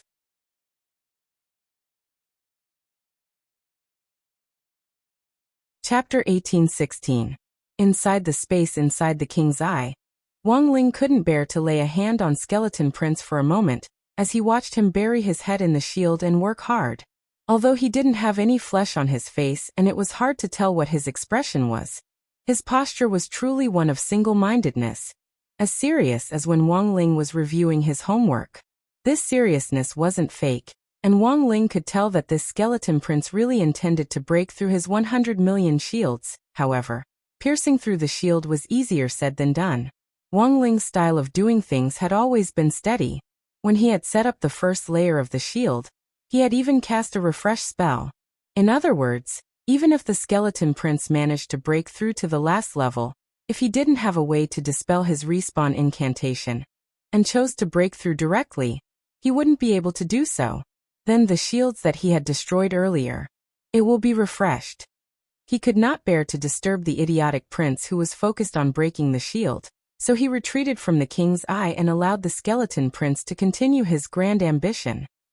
On the other side, the skeleton prince heaved a sigh of relief after seeing Wang Ling leave. In fact, the moment Wang Ling had taken his rosary beads, he had already clearly sensed the gap between their battle strength. Clashing head-on with Wang Ling at this time was tantamount to death. He was the last descendant of the undead clan, so he had to ensure his own survival first. Furthermore, as the last descendant, he was a member of the royal family. Therefore, it was impossible for him to surrender. Today's trending topic on the internet would never appear on him. Therefore, as a descendant of the undead tribe's royal family, the skeleton prince's final stubbornness was to use his shield to divert attention. Now that Wang Ling was gone, the pressure on him had abruptly lessened. But he was also well aware that he absolutely couldn't stop working on this shield. Every moment he could drill through it could save his life. After returning to the cramped, damp and dark secret room, Wang Ling realized that the finger bone which the skeleton prince had used to drill into Lotus Sun had really disappeared, but he could still see that it was still working very hard with his eye power. After curling his body back into the corner, he buried his head in his knees again, and with a snap, he secretly snapped his fingers to resume the flow of time. He had a great battle with the skeleton prince in the king's eye. In reality, it didn't take up much time in the real world. Madame Raven stared blankly at number 60 high school's secret room number 1, where there was still no progress. She clearly pressed the button just now. Why was there no movement at all? This button is fake? At this moment, Madame Lavin secretly gritted her teeth. When the senior handed the button to her, he clearly said that there were only 3 chances to test the button. Moreover, every time he pressed the button, he would summon a powerful primordial one to assist him. But she had clearly pressed it just now, so why wasn't there any reaction at all? Puzzled, Raven pressed the button a second time in the secret room where Lotus Sun and Wang Ling were.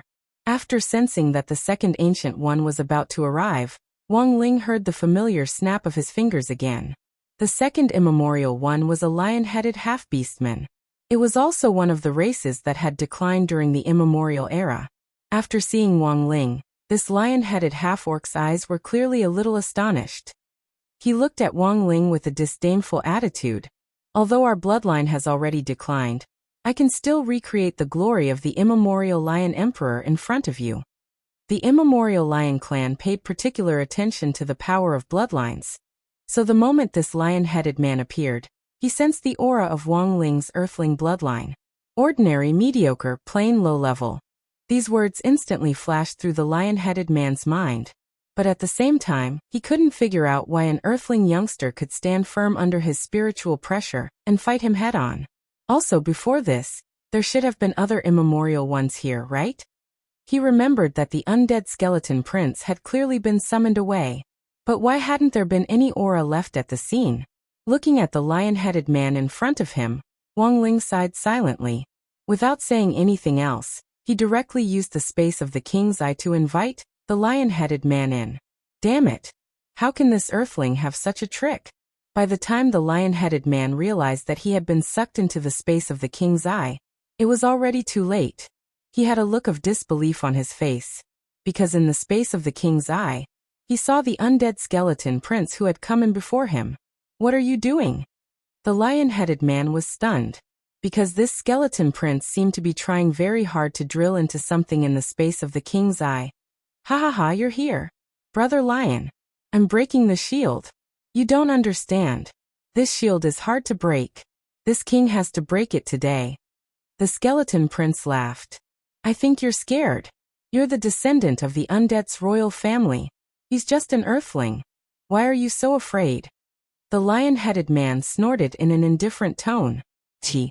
In the next moment, the golden mane around his neck suddenly released a dazzling light like the sun. Each strand of the golden mane was strengthened to become a peerless sword that shot out in all directions. This was the most powerful force derived from his golden mane, and in a short period of time, it crisscrossed the universe with unstoppable sword chi. Countless stars were cut to pieces by the sword chi, and at the same time, an endless aura of primal chaos was released from each of the mane which had turned into sword light. In the end, these flying manes converged in the sky to form a golden 9-headed lion which fiercely lunged at Wang Ling.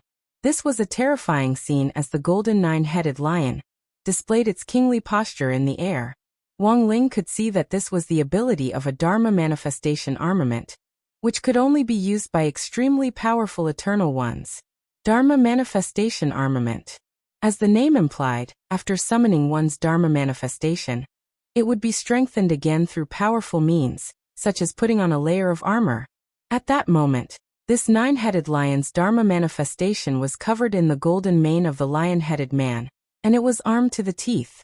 Each strand of the golden mane had turned into an extremely tough and peerless sword which was stuck into the 9-headed lion's body, completely covering it like a hedgehog.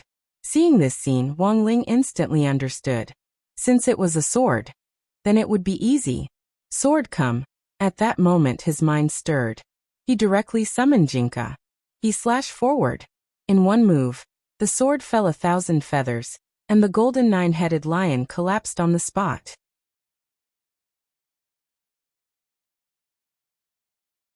Chapter 1817. When Jinka appeared, before he could launch a major attack, the golden nine-headed lion in space was stripped bare on the spot, and all its fur scattered in the air like a celestial maiden scattering flowers. How could this be? The Lion Man couldn't believe it. His Dharma idol armament had already been cultivated to the highest level, and was an extremely troublesome trump card for any of the ancient ones. But this youngster in front of him had directly neutralized it with a peachwood sword. What on earth was this peachwood sword? Staring at Jinka, the Lion Man tried to probe him with his spiritual senses, but it was blocked by an invisible barrier and then reflected back at him, directly hitting him in the face. Boom. It was a very powerful blow that shattered his nose on the spot, and caused him to bleed profusely. How dare a mere earthling be so impudent? With a loud roar he opened his mouth, and in the instant he raised his head, he multiplied. A huge lion head as heavy as a mountain spat out countless blades of light that cut through the air. This was the primordial void-rending slash, which combined spirit energy and primal chaos chi, and then blasted out the explosive energy directly from the Lion Man's mouth. Almost in the blink of an eye, the space in front of him was completely enveloped. With a loud roar he opened his mouth, and in the instant he raised his head he multiplied. A huge lion head as heavy as a mountain spat out countless blades of light that cut through the air. In a flash, the scene in front of Wang Ling was covered by countless blades of light. Like blades stabbing at Kushuan, these golden blades of light brushed past Wang Ling's clothes at an extremely fast speed. What surprised Wang Ling slightly was that version 3.0 of number 60 High's enlightened school uniform was actually torn in several places by this kind of attack. It looked like he would have to add a new version of the enchanted spell to the uniform. Wang Ling couldn't help sighing in his heart. It could only be said that this nine-headed lion was indeed a little stronger than he had thought. Previously, number 60 High's uniform had rarely been damaged. Hence, when Wang Ling was fighting an enemy, he had never thought of adding any kind of barrier to himself. After all, he had to give the other party a chance to see hope. If he gave himself 100 million layers of shields like Lotus Suns, this kind of visible despair would probably scare anyone away in an instant. Hence, Wang Ling had only worn this ugly and tattered uniform when he fought, and in the end, number 60 High's uniform had withstood the test every time. It had been a long time since the last time his school uniform was slashed for Wang Ling. Whether the school uniform was torn or not was a way to identify the strongest among the ancient ones. In order to protect his school uniform from further damage, Wang Ling held Jinka in his hand, and split it into countless sword shadows in the air, to contend with the blades of light that filled the sky. It was as if two meteor showers had collided, causing huge explosions in the universe. The battle had reached its climax. The lion-headed man roared, and his eyes were cold. When he opened his mouth, a pitch-black spear covered in strange spirit patterns shot out from his mouth. Like a dragon, the long spear was thousands of feet long and aimed directly at Wang Ling. This was the lion race's Lion Emperor Overlord spear. This was a powerful weapon that had been passed down from generation to generation, since the Lion clan had established themselves. Wang Ling was a little astonished to see the Lion Man brandish it in public. When all was said and done, Wang Ling was just a 17-year-old kid who hadn't seen a lot of things. Thus, he felt like he was visiting a museum for the first time when he saw many novel things. The Lion Emperor Overlord spear was too long. The spear was like a dragon, piercing through from afar. The radius of the spear was at least 15 feet long. Everywhere it passed, the space would collapse. It directly caused the energy in the universe to explode, turning into a boiling ocean. Such a huge and astonishing momentum made Wang Ling realize that he had to take it seriously. Is he going to use that strange peachwood sword? The undead skeleton prince also watched this scene from a distance. In his heart, he hoped that the Lion Emperor's move would work. If he could defeat Wang Ling, his side would also be able to escape this abyss of suffering, and he wouldn't have to use his broken shield as an excuse to preserve his life. So at that moment, he looked in front of him out of the corner of his eye and determined that Wang Ling was likely to use that peachwood sword. But after thinking it over, Wang Ling just turned the blade and stabbed it into his back. Then he took a deep breath and concentrated his strength on his index finger, pouring it all into a single point. When the bright red spirit power bubbled out of the youngster's index finger, Wang Ling used Immortal Guides the Way and aimed it at the giant Lion Emperor Overlord spear. At this point, the undead skeleton prince and the Sher clan's Lion Man were dumbstruck by Wang Ling's maneuver. This was the Lion clan's Overlord spear, the Lion clan's most powerful chaos weapon. A chaos weapon that had reached the 4th level of the light sequence. This youngster was actually only using his index finger to block it with pure physical strength. Was he still a normal human? Boom.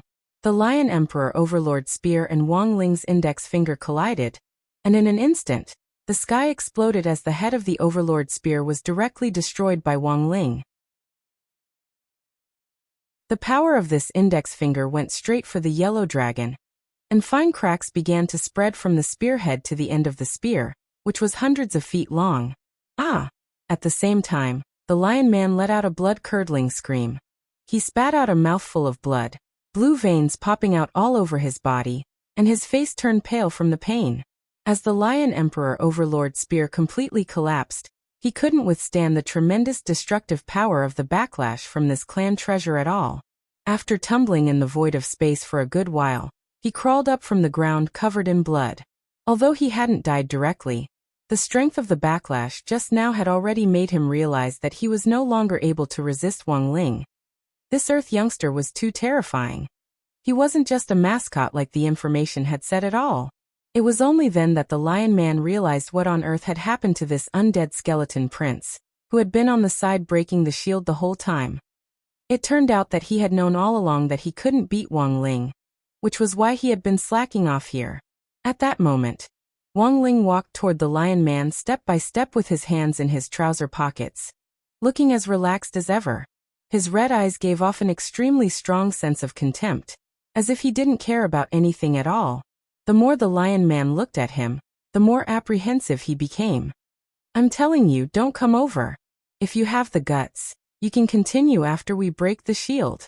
He hurriedly took a few steps back and stood side by side next to the undead skeleton prince.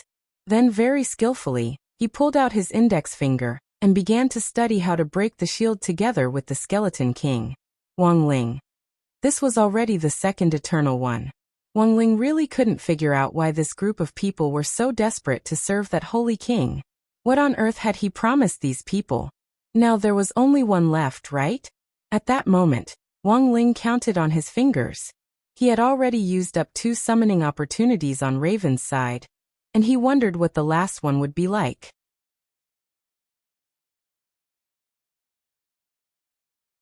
Chapter 18:18. The situation was worse than the Lion Man had imagined. Just a few breaths ago, he had been ridiculing this idiot skeleton prince of the undead for slacking off under the guise of breaking the shield. In the end, he had also touched it. It couldn't be helped. The main thing was that Wang Ling was too strong. He had complete control of the inner universe of the King's Eye, and possessed unparalleled might. His Lion Emperor Overlord spear. It was a level 4 clan guarding chaos magic treasure. It had been destroyed by this youngster with one finger. This was such terrifying strength that the Lion Man's scalp went numb for a moment. Thus he had no choice but to settle for the next best thing, and use the same method as the skeleton prince of the undead. Otherwise, their lives would be in danger. Moreover, both of them were extremely worried about what they would do if the shield was destroyed by them in the end. Hence, they tacitly went easy on each other. It looked like they were working hard to break the shield, but in fact they were just slacking off. What should we do? At that moment, the 2 ancient beings trapped in the inner universe of the King's Eye were pondering the same question. They didn't remember what their original mission was at all. The Holy Venerate sent by the Holy King had asked them to find the expert hidden in number 60 high and bring his soul back. They were to plant a magic treasure similar to a parasitic seed in his body so that it could control his body. Before they had been sent here, both of them had been full of confidence that they were up to the task this time. After all, one of them was a prince of the undead, and the other was the current leader of the Lion clan. Although these 2 clans no longer had any other clansmen, they had both inherited the royal bloodline. With the power of this bloodline, On paper, they were much stronger than most of the ancient beings. They could instantly kill most of the skeletons in the Supreme Corpse winding up diagram. Naturally, dealing with the Blood Lotus female butcher, who had defeated Householder Sea Demon, wouldn't be a problem either. But while their plan was good, it was very difficult to carry it out. It was like the product departments of some companies who always came up with unrealistic ideas and fancy operations. Programmers often pulled their hair out when they carried out their tasks. Another example was the withered authors who yelled all day that they wanted to add more chapters. Before they started writing, they confidently said that they would turn the world upside down. But when it came time to write, the world made them obedient. As it turned out, there was always a difference between ideas and practice. In fact, Wang Ling hadn't expected the two ancient beings of the royal bloodline to be so afraid of him. But what did they say? That they could cut through his school uniform. He had to give them credit where it was due. From the beginning, he hadn't intended to kill these two people. After all, they were descendants of the royal family, and all of them were ancient ones. They knew as much as Li Xian and Zhang Zizi. So from the very beginning, his goal had been to capture the two of them alive like pet elves, then lock them up in the corpse picture for domestication. The primordial ones were the oldest branch of human cultivation civilization. Since Dao ancestor Wang intended to preserve them, he must have his own reasons. Furthermore, Wang Ling firmly believed that in the end, he would have to start with these ancient ones when it came to creating a talisman that could limit the energy in his body once and for all. Prince of them was, of that of Wang, Emperor of Gu He of Wang. Prince of, in the world of the Venerate would gradually adapt to modern cultivation civilization under certain constraints, and in the end, turn them into his own power in case of an emergency. This was like creating a game world. Wang Ling could be the main god of this game world, and let the Venerate build their own homes, establish their own sects, and revive the glory of their clan back then. Finally, the benefits would be distributed according to how much each Venerate contributed to this world. In any case, Wang Zhibao had an inexhaustible supply of magic treasures, and any one of them would be enough for the Venerate to fight over. So under the premise of a clear system, the benefits would be distributed according to how much they contributed, and no one would have any objections. But Wang Ling also knew that it wouldn't be easy to realize this idea. First of all, he had to establish a trustworthy management team with him as the core, which would have prestige among the Venerate. Li Xian and Zhang Ziqin were his trusted aides, so they were naturally his first choice. But it would be hard to intimidate them with just their strength. Thus, he needed descendants of the royal family like the Skeleton Prince and the Lion Man in front of him to play supporting roles. But just two descendants of the royal family seemed a little lacking, so he just needed to poach all the Venerate on Holy King's side. After 2 rounds of duels, Wang Ling realized that Holy King seemed to have a hobby of collecting descendants of the royal family, and that 2 Venerate in a row were members of the royal family. Then, who would be the third person to arrive? Wang Ling was very curious. Following his previous routine, Wang Ling temporarily lifted the time stop effect. When Madame Raven saw that Wang Ling still had his face buried in his knees on the monitor screen, she almost went crazy. Why is this person still squatting in there and acting cute? Why isn't there any reaction at all when she presses the remote control? Damn, this button isn't fake, right? Didn't they say they would send strong reinforcements? Why isn't there any reaction at all? Can anyone control this person? She only had one last chance to press the button, but her fingers couldn't help moving. In a very short period of time, she pressed the button countless times with da-da-da-da sounds. Then, the time stop effect was activated again. Because Wang Ling could sense that a third Venerate had arrived. Just as he had thought, this Venerate really did have the royal bloodline. This was beyond Wang Ling's expectations. The third Venerate was a female Venerate. Dressed in a gorgeous glass robe, she looked like a fairy of the 9th heaven who had descended from the heavens as she appeared in front of Wang Ling with countless 7-colored petals. It's actually Meng Liuli.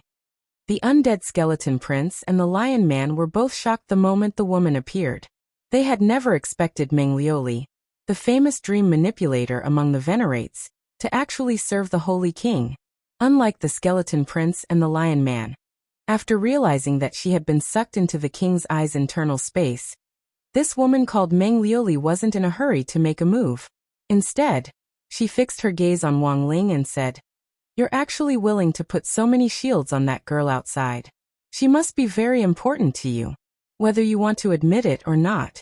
She looked at Wang Ling, then changed her face to look like Lotus Sunday. "Shields are ineffective against me." Meng Liuli smiled. "Right now I am her. She is me. If you hit me, all the pain and injuries will be concentrated on that girl."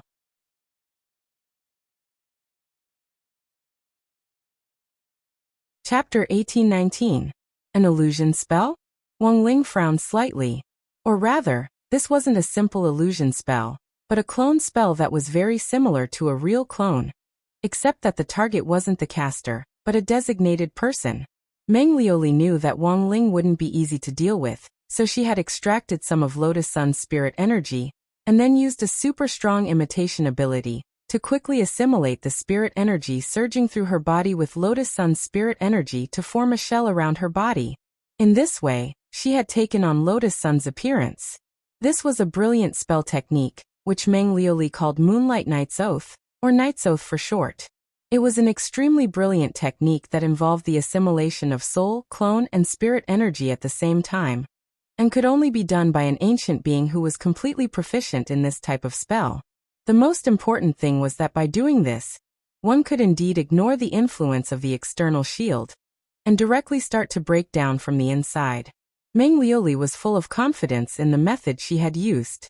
She had come to rescue the Skeleton Prince and the Lion Man, but after threatening Wang Ling, she looked at the two people behind her out of the corner of her eye and saw that they were still focused on breaking the shield, as if they had already completely given up on resisting. She even received disdainful taunts from the Skeleton Prince and the Lion Man out of the corner of their eyes. They mocked Meng Liuli for being too young. They didn't understand how dangerous the youngster in front of them was. The look in their eyes was clearly telling her that these techniques were child's play in front of Wang Ling, and that she should quickly give up on resisting and stop struggling pointlessly. At that moment, Meng Liuli grit her teeth, summoned a glass dagger, and stared at Wang Ling, as the princess of the Dream Clan. "Today I will show you my power." Wang Ling.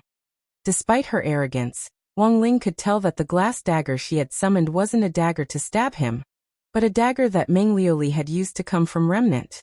After this miraculous assimilation was completed, all the pain would be reflected back on Lotus Sun. So Meng Liuli naturally wasn't afraid of getting hurt. The next moment, she clenched her teeth, grabbed the hilt of the dagger, and stabbed it deep into her thigh. Meng Liuli couldn't wait to see Lotus Sun's pained expression. She imagined the moment she stabbed her knife in, blood spurting out of Lotus Sun's slender, snow-white thigh. However, it turned out that she was thinking too much. As soon as the knife stabbed down, the lion-headed man on the back let out a heart-wrenching scream. A clear cut appeared on the lion-headed man's leg where the shield had been broken. A glazed light seeped through the wound and went straight through the meridians, continuously destroying the insides of the lion-headed man. "Ah, you're such a self-righteous person." The lion man roared with a pained expression, and the profanities he cursed turned into asterisks as if he was sending a telegram. Only now did Meng Liuli realize that Lotus Sun, who had signed the Moonlight Knight's Oath with her, had turned into a lion's head. Had it been transferred? Meng Liuli immediately realized that the injury had been transferred. After she and Lotus Sun had signed the assimilation contract, an external force had helped Lotus Sun and the lion-headed man carry out a second assimilation contract, which was why it was actually the lion-headed man who had been injured when Meng Liuli stabbed him. And the only person present who could do this was the youngster in front of her. Meng Liuli was shocked. The spell she had been studying for so long had actually been directly learned by the other party in just a few short moments, and it seemed that he was even more proficient than she was. After he had seen through the Moonlight Knight's Oath, Meng Liuli realized that there was no point in continuing to use this move. No wonder the two kings of the Ancient Ones had looked at her like that. There was indeed something strange about this Earth youngster, and he wouldn't be easy to deal with. Threatening him head-on wouldn't work, and Meng Liuli felt that if she wanted to tame this youngster, she had to use some other methods. Thus, after dispelling the effects of the Moonlight Knight's Oath spell, Meng Liuli raised both hands at Wang Ling and slowly walked toward him. In a tender voice she said, "This little brother, I, the princess of the Dream Clan, will never listen to anyone. You're very strong. Do you want to join me in reviving the royal clan? I'm willing to be yours." She said this to Wang Ling with sincerity. Failing to threaten him, Meng Liuli could only sell him something else. Furthermore, she had always believed that this move would definitely work on Wang Ling. When all was said and done, he was a hot-blooded youngster. No normal man would be able to withstand this kind of attack. As she walked toward Wang Ling, she untied her belt so that her fair skin was faintly discernible under the transparent glass robe. The blood on the lion-headed man's leg hadn't stopped yet, and instantly surged even more violently. However, the expression on Wang Ling's face didn't change at all. It was true that he was a hot-blooded youngster, but that didn't mean that he would be in front of Meng Liuli. As the princess of the Dream Clan, Meng Liuli was naturally a very beautiful woman. Graceful and beautiful, she was like a dazzling seven-colored gem. She still maintained her youthful appearance. This kind of appearance was like that of a goddess who had walked out of a painting. Any man could only describe it as pleasing to the eye. Unfortunately, Meng Liuli's appearance couldn't be maintained if Wang Ling used the slightest bit of his power of sight. Although Meng Liuli had tried her best to maintain her appearance with all kinds of beauty-preserving spells and elixirs, in Wang Ling's eyes, as long as the king's eye was active, she would look like an old woman who had lived through the ages. At that moment, Meng Liuli, who was gracefully walking toward Wang Ling in the eyes of the skeleton prince and the lion-headed man, was an old woman with loose skin, a face full of age spots, and a face full of wrinkles. It wasn't that Wang Ling hadn't seen beautiful girls before, but he certainly wasn't that hot-blooded in the face of an old woman. Thus he didn't say anything, and only took out his enchanted phone. After casting a spell of the king's eye, he took a picture of Meng Liuli's true appearance.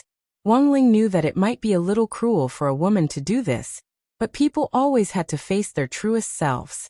Without another word, he directly used the king's eye to launch a spiritual spell visual projection, and projected the image of Meng Liuli he had just taken into the air. This was a public execution of Meng Liuli. And at that moment, it was very clear. Meng Liuli couldn't take it anymore. The corners of her mouth twitched as she stared at the aged face projected in the air, and her expression instantly changed.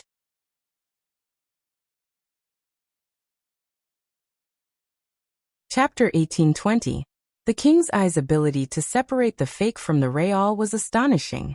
After removing all the beauty and youthful effects, even Meng Liuli herself couldn't accept her ugly appearance. As an ancient, all the signs of aging were reflected in Meng Liuli at that moment, as if she had entered her twilight years. Then, Wang Ling could clearly sense that Meng Liuli had shut herself off as she crouched down in the air, hugging her head and looking like she was in great pain. At this point, the three ancient beings who had been sent by Madame Raven had all been dealt with. For some reason, Wang Ling felt that this wasn't enough, and that there was a sense of emptiness. But when he thought about it carefully, his harvest this time wasn't small. At least 3 ancient beings with royal bloodlines had become pawns in his subsequent plans. All that was left was for the Holy King behind him to take action. This was the final boss-level character. Although Wang Ling currently didn't know what relationship this Holy King had with Baizha, from the looks of it, they weren't on the same side. The resources of the ancient beings under Holy King's control were very heaven-defying, and the trump cards he had were far more than just the 3 royal beings trapped in the king's eye space. He probably wouldn't show up so easily before he used up all his trump cards. Since that was the case, Wang Ling felt that there was no harm in comparing their trump cards. The trump cards in the hands of the Holy King were gathered through continuous lobbying. But Wang Ling was different. As long as he wanted to, he could have more trump cards at any time. But he didn't have any. He could also create trump cards. Leave the rest to me. At this time, Wang Ying appeared, directly materializing from a black shadow. His hair was white, and his face was like a face. The 3 eternal ancient kings were shocked when they saw him. Wang Ling nodded and took over Wang Ying, then voluntarily withdrew from the king's eye space. At that moment, the skeleton prince, the lion man and Meng Liuli stared at Wang Ying, who had suddenly appeared, and they couldn't help feeling fear in their minds again. They had a hunch.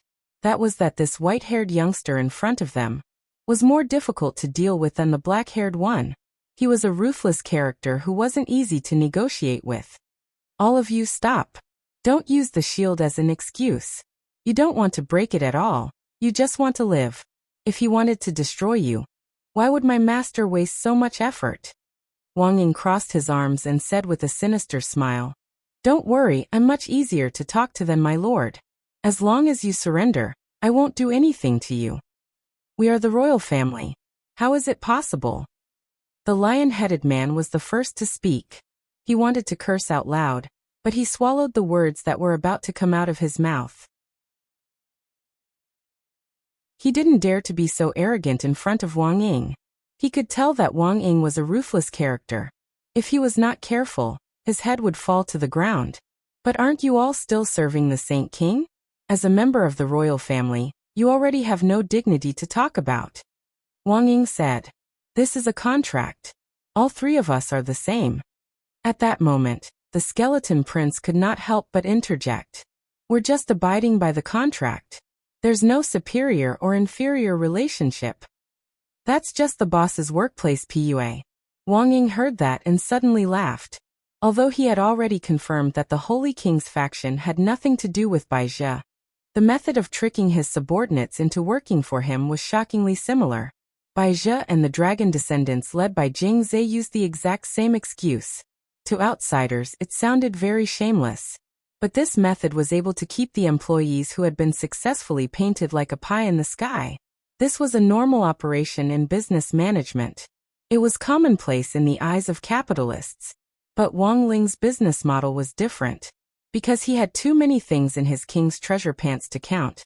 The things he could promise wouldn't be painted like a pie in the sky, nor would it lead to bourgeois antagonism and exploitation. That was right. Wang Ling's ultimate goal was exactly what he had envisioned at the very beginning. He wanted to create an eternal utopia in the supreme shrouded corpse painting. Everyone would be equal, and they would be distributed according to their contribution to the world. The big ball would lead the small balls, and some areas would become rich first, and then ultimately achieve common prosperity. Between the tangible rich rewards and the illusory pie, any smart person would be able to figure out the choice. So, when Wang Ying brought up the idea of having the skeleton prince, the lion-headed man and Meng Liuli build the eternal world, the expressions in their eyes instantly changed. Their expressions showed that it was actually possible to do this. Building a utopia that was made up entirely of ancient beings was the vision that the three descendants of the royal family had once yearned for. The key was that they would be able to obtain visible rewards with just contribution points, while ensuring that there were sufficient resources. They would only need to focus on building their homes, and there would be no need to engage in various tribal wars for resources like in the past. When everyone was rich, it would finally be a perfect cultivation communist society. Although your vision is beautiful, it's also a question of whether it can really be realized. "Everyone knows how to paint a pie in the sky," said the skeleton prince. At that moment, Wang Ying nodded slightly. He stared at the people in front of him with a very serious expression. "So, do you want to take a look?" "Look at what?" "King's treasure pants." Wang Ying said confidently. "That's where all the resources in the universe are gathered. No one has a stronger foundation than Lord Ling." After leaving the king's eye space, Wang Ling resumed the flow of time. At the same time, he realized that it was time to solve the problem at hand. There was no point in continuing to waste time in this secret room. Even Lotus Sun herself hadn't expected that in the blink of an eye, Wang Ling would have already dealt with the three eternal people of the royal family. She was a little puzzled. It was a kind of sixth sense, and she felt that she had missed something while she had been burying her face in her knees. And most importantly, she had a vague intuition that something seemed to be poking at her from the outside. At that moment, Wang Ling stole a glance at her out of the corner of his eye, and was stunned to find that the finger bone from the skeleton prince was actually still drilling into her shield. F***K. Just how obsessed was this guy with this broken shield? Hadn't Wang Ying already taken them to see the king's treasure pants? Why was she still here breaking the shield? At that moment, the corner of Wang Ling's mouth twitched. He didn't know how to explain this to Lotus Sun, and could only stare awkwardly at the invisible finger bone that the skeleton prince had left behind. Wang Ling. Seeing that Wang Ling was looking at her strangely, Lotus Sun's eyes were a little puzzled. She suddenly raised her head, but the finger bone that had been drilling into the shield slipped out as Lotus Sun's posture changed, and smashed the door of the secret room in front of them. What the hell? Why is there suddenly a hole in the room where Student Wang and Student Sun are staying? In the studio, several cameramen stared at the image on the monitor, their faces twitching in shock.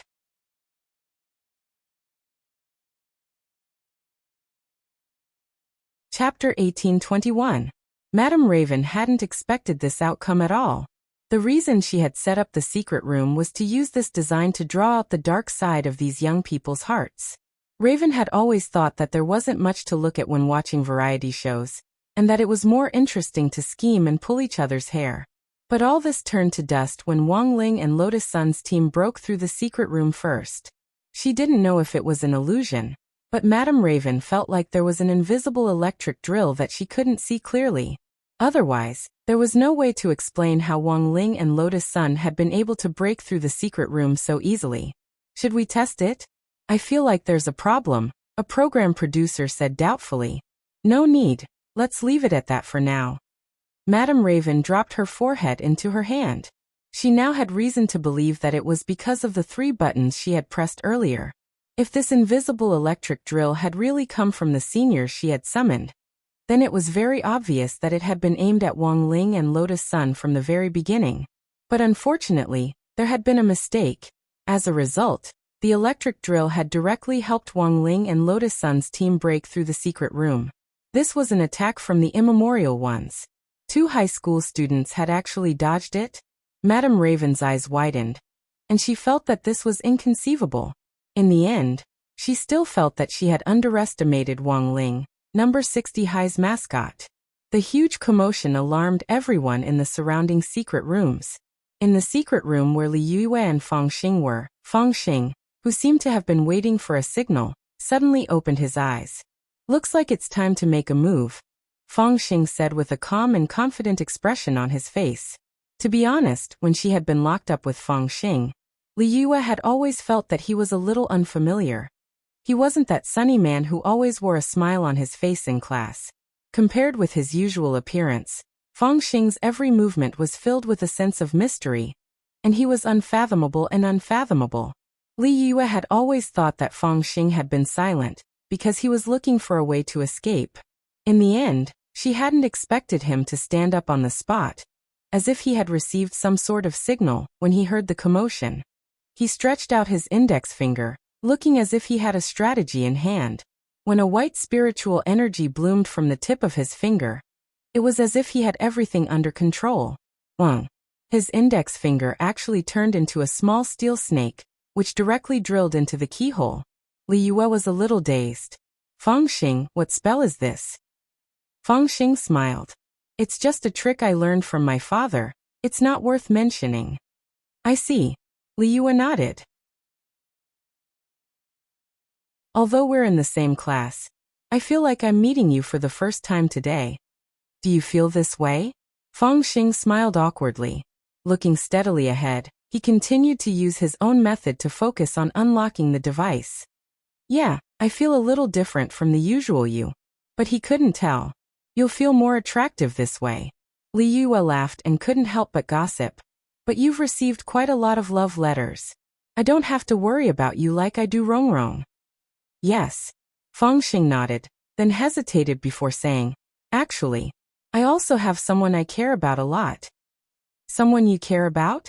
The kind you like? I don't know. Fang Xing thought for a bit, then shook his head and replied, I don't know if it's because I like him, or because I'm grateful, or because I've been conquered by his charisma. Indeed, if you directly confess before you're sure of your feelings, it might hurt both of you. Li Yue, who had specially studied love and was committed to playing the role of matchmaker, helped analyze the situation for Fang Xing. Actually, she rarely talked to Fang Xing in class. She had never thought that he would actually talk to her about this during this activity. Sure enough, participating in a competition and engaging in team building was indeed good for improving the bond between them. Fangxing deliberately slowed down his movements. As he unlocked the door, he asked, "Also, I realized that my other friend also likes him very much.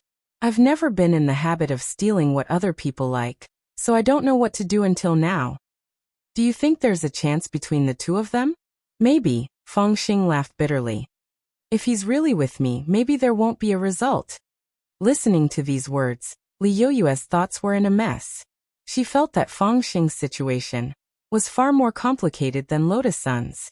"I'm sorry for talking to you about such trivial matters." After 10 seconds or so, Fangxing suddenly said, "The door's unlocked. I think we should go out. I hope you can help me keep what I said just now a secret and don't tell anyone." "Oh, I understand." Li Yue nodded. At the same time, Superchun and Hirogwa were also at a loss over the matter of the lock. They had already tried all kinds of methods within their abilities, but in the end hadn't been able to break the shackles. "Old Gua, if it really doesn't work, just cut off my hand with a saw," said Superchun, ready to die a heroic death. "Superchun, listen to me, it won't. This is a variety show, not the real saw." Hirogwa didn't know whether to laugh or cry. "There's always a way. We won't be the last one, right? I think I heard Wang Ling and Fangxing's movements just now.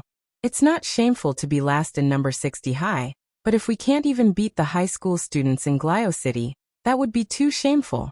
Superchun grit his teeth, his blood surging. "I don't want to be the last one." Then he looked at Hirogwa. "Don't you have a lot of uncles? Isn't there one in this variety show? He can help us unlock the door." Hirogwa was so angry that he laughed on the spot. "What are you thinking? How could there be an uncle here? By the way, is it really not cheating to have someone from the show help us unlock the door?" As soon as he said that, Superchun and Hirogwa suddenly heard the sound of a key falling to the ground in the extremely quiet secret room.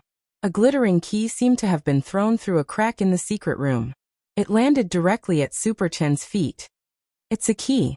Superchun was excited. Not only was there a key, Superchun also noticed a ribbon tied to the back of the key. Using the light provided by the fireball spell on their fingertips, the two of them could clearly see the words written on the ribbon. "Nephew Big, Uncle is here to save you. Quickly use the key to unlock the door. Hirogwa?" You're tuning in to the Li Mei's Sword of Destiny YouTube channel. We're so grateful for your support, and don't forget to subscribe to join us on this incredible journey through captivating stories. Your generosity through donations truly makes a world of difference, as it's the primary source of revenue that allows me to expand and enhance this channel for you. Thank you from the bottom of my heart for being a part of this adventure.